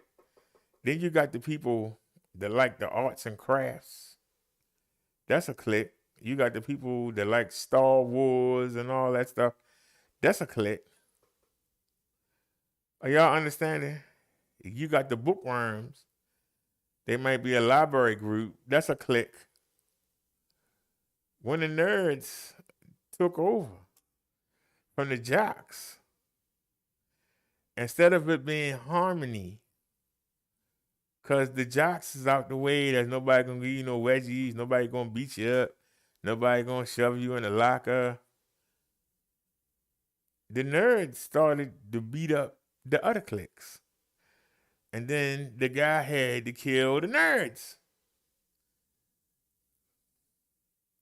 Some of y'all are saying, well, Minister Bro Derek, why are you bringing that up? Who cares? Well, because I'm making the example. The example is that the nerds, when they were free from oppression, they immediately went to oppress.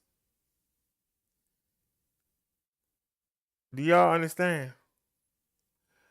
Instead of the nerds taking over the school and making sure that everybody was treated equally and fairly and their power was evenly distributed, they took the place of the daggone jocks and the cheerleaders. And they started doing the same things that were being done to them. They did it to the people under them. This is why we will always have poverty. Because even when those who are oppressed, when they get into a good position, they're going to oppress other people. So it's not going to stop. It's going to be a percentage at the top, a percentage in the upper top, a middle class, a lower class, and then just the straight homeless and bums and addicts. And even when you take somebody from out the middle class and put them in the high class, they don't remember those that they left and go back and try to bring more of them up. They start to oppress the people they just left. That's why we always going to have the poor. Because people will never stop holding down people and keeping them poor. Anybody have any comment on what I said so far? Anybody have any comment? Let's keep going. Job 5:15-16. He saves the needy from the sword in their mouth. He saves them from the clutches of the powerful. So the poor have hope, and injustice shuts his mouth. He saves the needy from the sword in their mouth. He saves them from the clutches of the powerful. So the poor have hope, and injustice shuts its mouth. So, God saves the needy from the sword in their mouth. He saves them from the clutches of the powerful, so that the poor people have hope and injustice shuts its mouth. But the problem is, it doesn't work out that way, does it?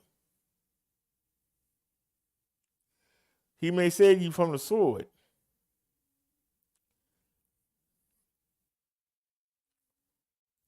but the people,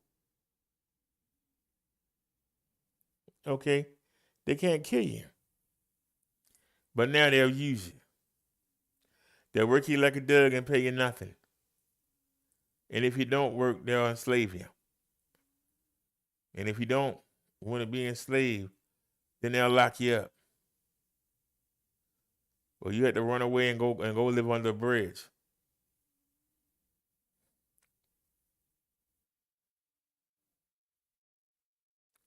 We'll always find a way to hold somebody else down. It's our nature. We'll always find a way to hold each other down.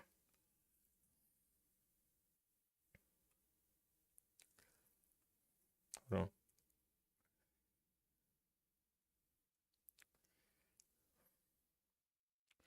Job 34, 17, 19. Can he who hates justice govern? Will you condemn the just and mighty one? Is he not the one who says to kings, you are worthless, and to nobles, you are wicked?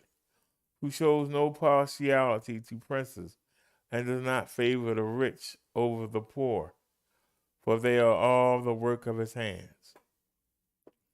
Can he who hates justice govern?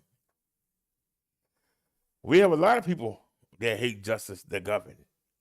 Many rulers, Hitler, Napoleon, a lot of rulers that hate justice. Because see, if you only see justice for yourself, if you only see justice for those you love, if you only see justice for those who look like you, then no, you don't need to govern. But we have a lot of people who do. Will you condemn the just and mighty one?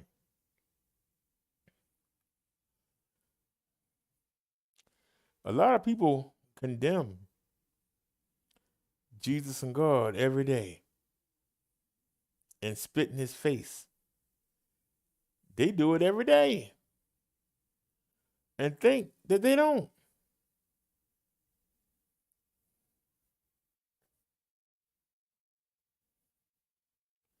You know some of the things that you do, some of the things you do on your job. You know in your mind you wrong. You know. You know something that's simple. If there's a waitress, they got kids sitting over there praying that they behave so that she can keep working. And the owner don't throw them out. And you know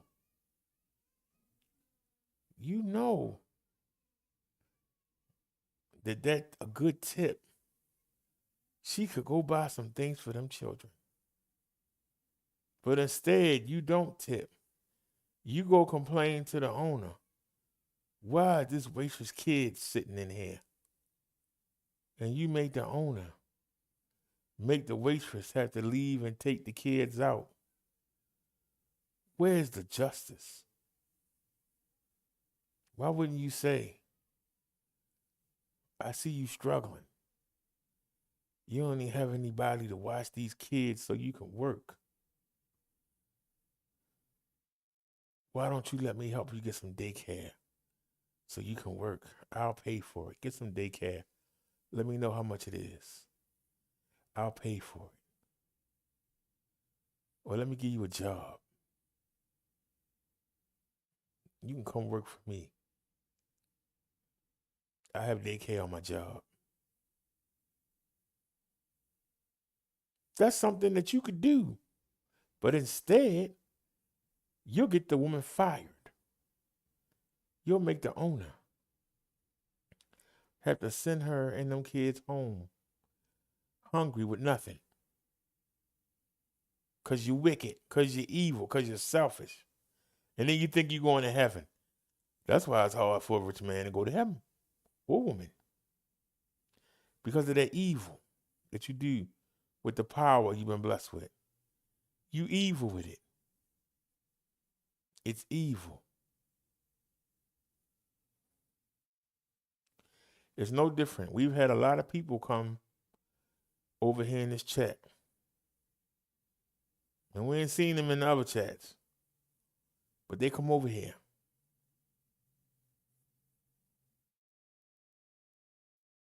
And say the stupidest stuff. And if you correct them, well, I'm not going to donate. And I say, well, don't donate then.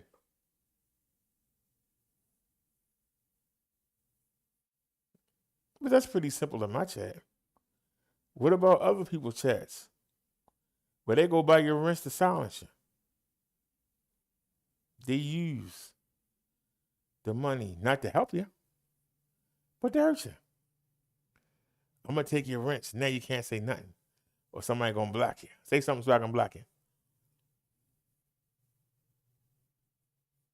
You are abusing the money, the power of the money. That's an abuse. What do you think that Jesus and God say to themselves when they see that? Do you think that Jesus and God, do you think they want you up there with them? Do you think they want you up there with them? Do they think you want them to bring that crap up there with them? Do you really think that?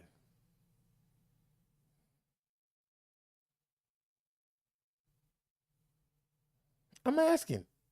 You really think Jesus and God want you to bring that crap up there with them? The crap that you do down here on the earth right now, do you think that's going to be allowed up there?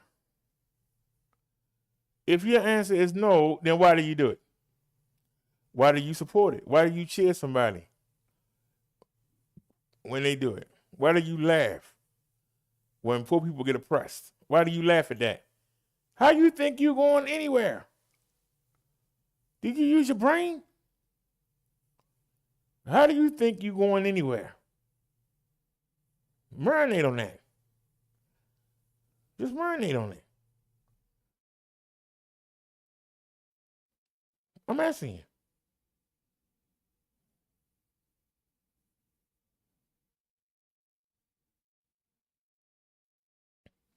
Now, I'm not going to sit there and say that some people don't deserve it. That don't mean you got to give it to them.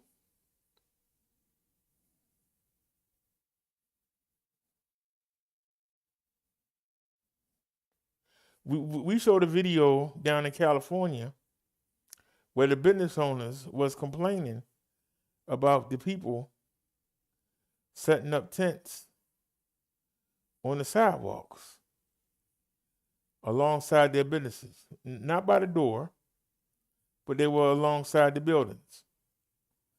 They say that they think that the people prevented people from coming there. Them people sitting there in them tents is not going to prevent nobody from coming there. And if somebody's standing in front of your door, then you should call the police and have them removed from in front of your door. But the fact that they're there got you triggered, got you worried. But you don't go out there and try to offer them someplace better. The business owners on that street could actually get a little plot of land for them to go set up. But you won't do it. But you'll sit there and complain and try and get them locked up and try and get them removed. When you do things like that, why do you think Jesus and God want you up there with them? Somebody come answer the question. Where you at? When you make fun of somebody's side, or you make fun of how they look, or you make fun because they don't have as much as you do, what do you think that Jesus and God think when you doing that stupid mess?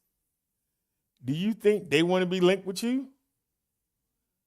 Do you think you represent them? Do you think that they want you around them? Answer the question.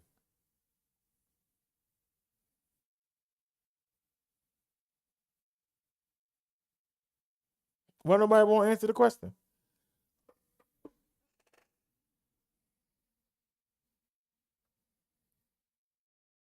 Do you really think that Jesus and God want you around them while you doing that bullcrap? Straight up question. Anybody?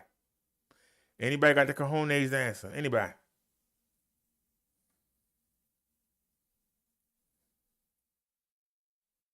Pull the main screen up. Anybody got any comment? Anybody?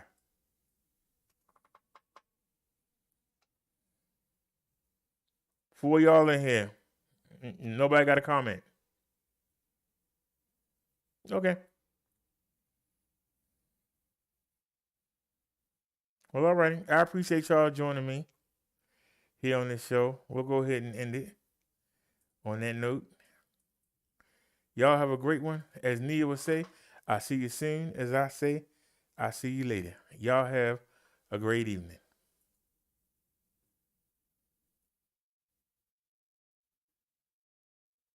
Peace, everybody.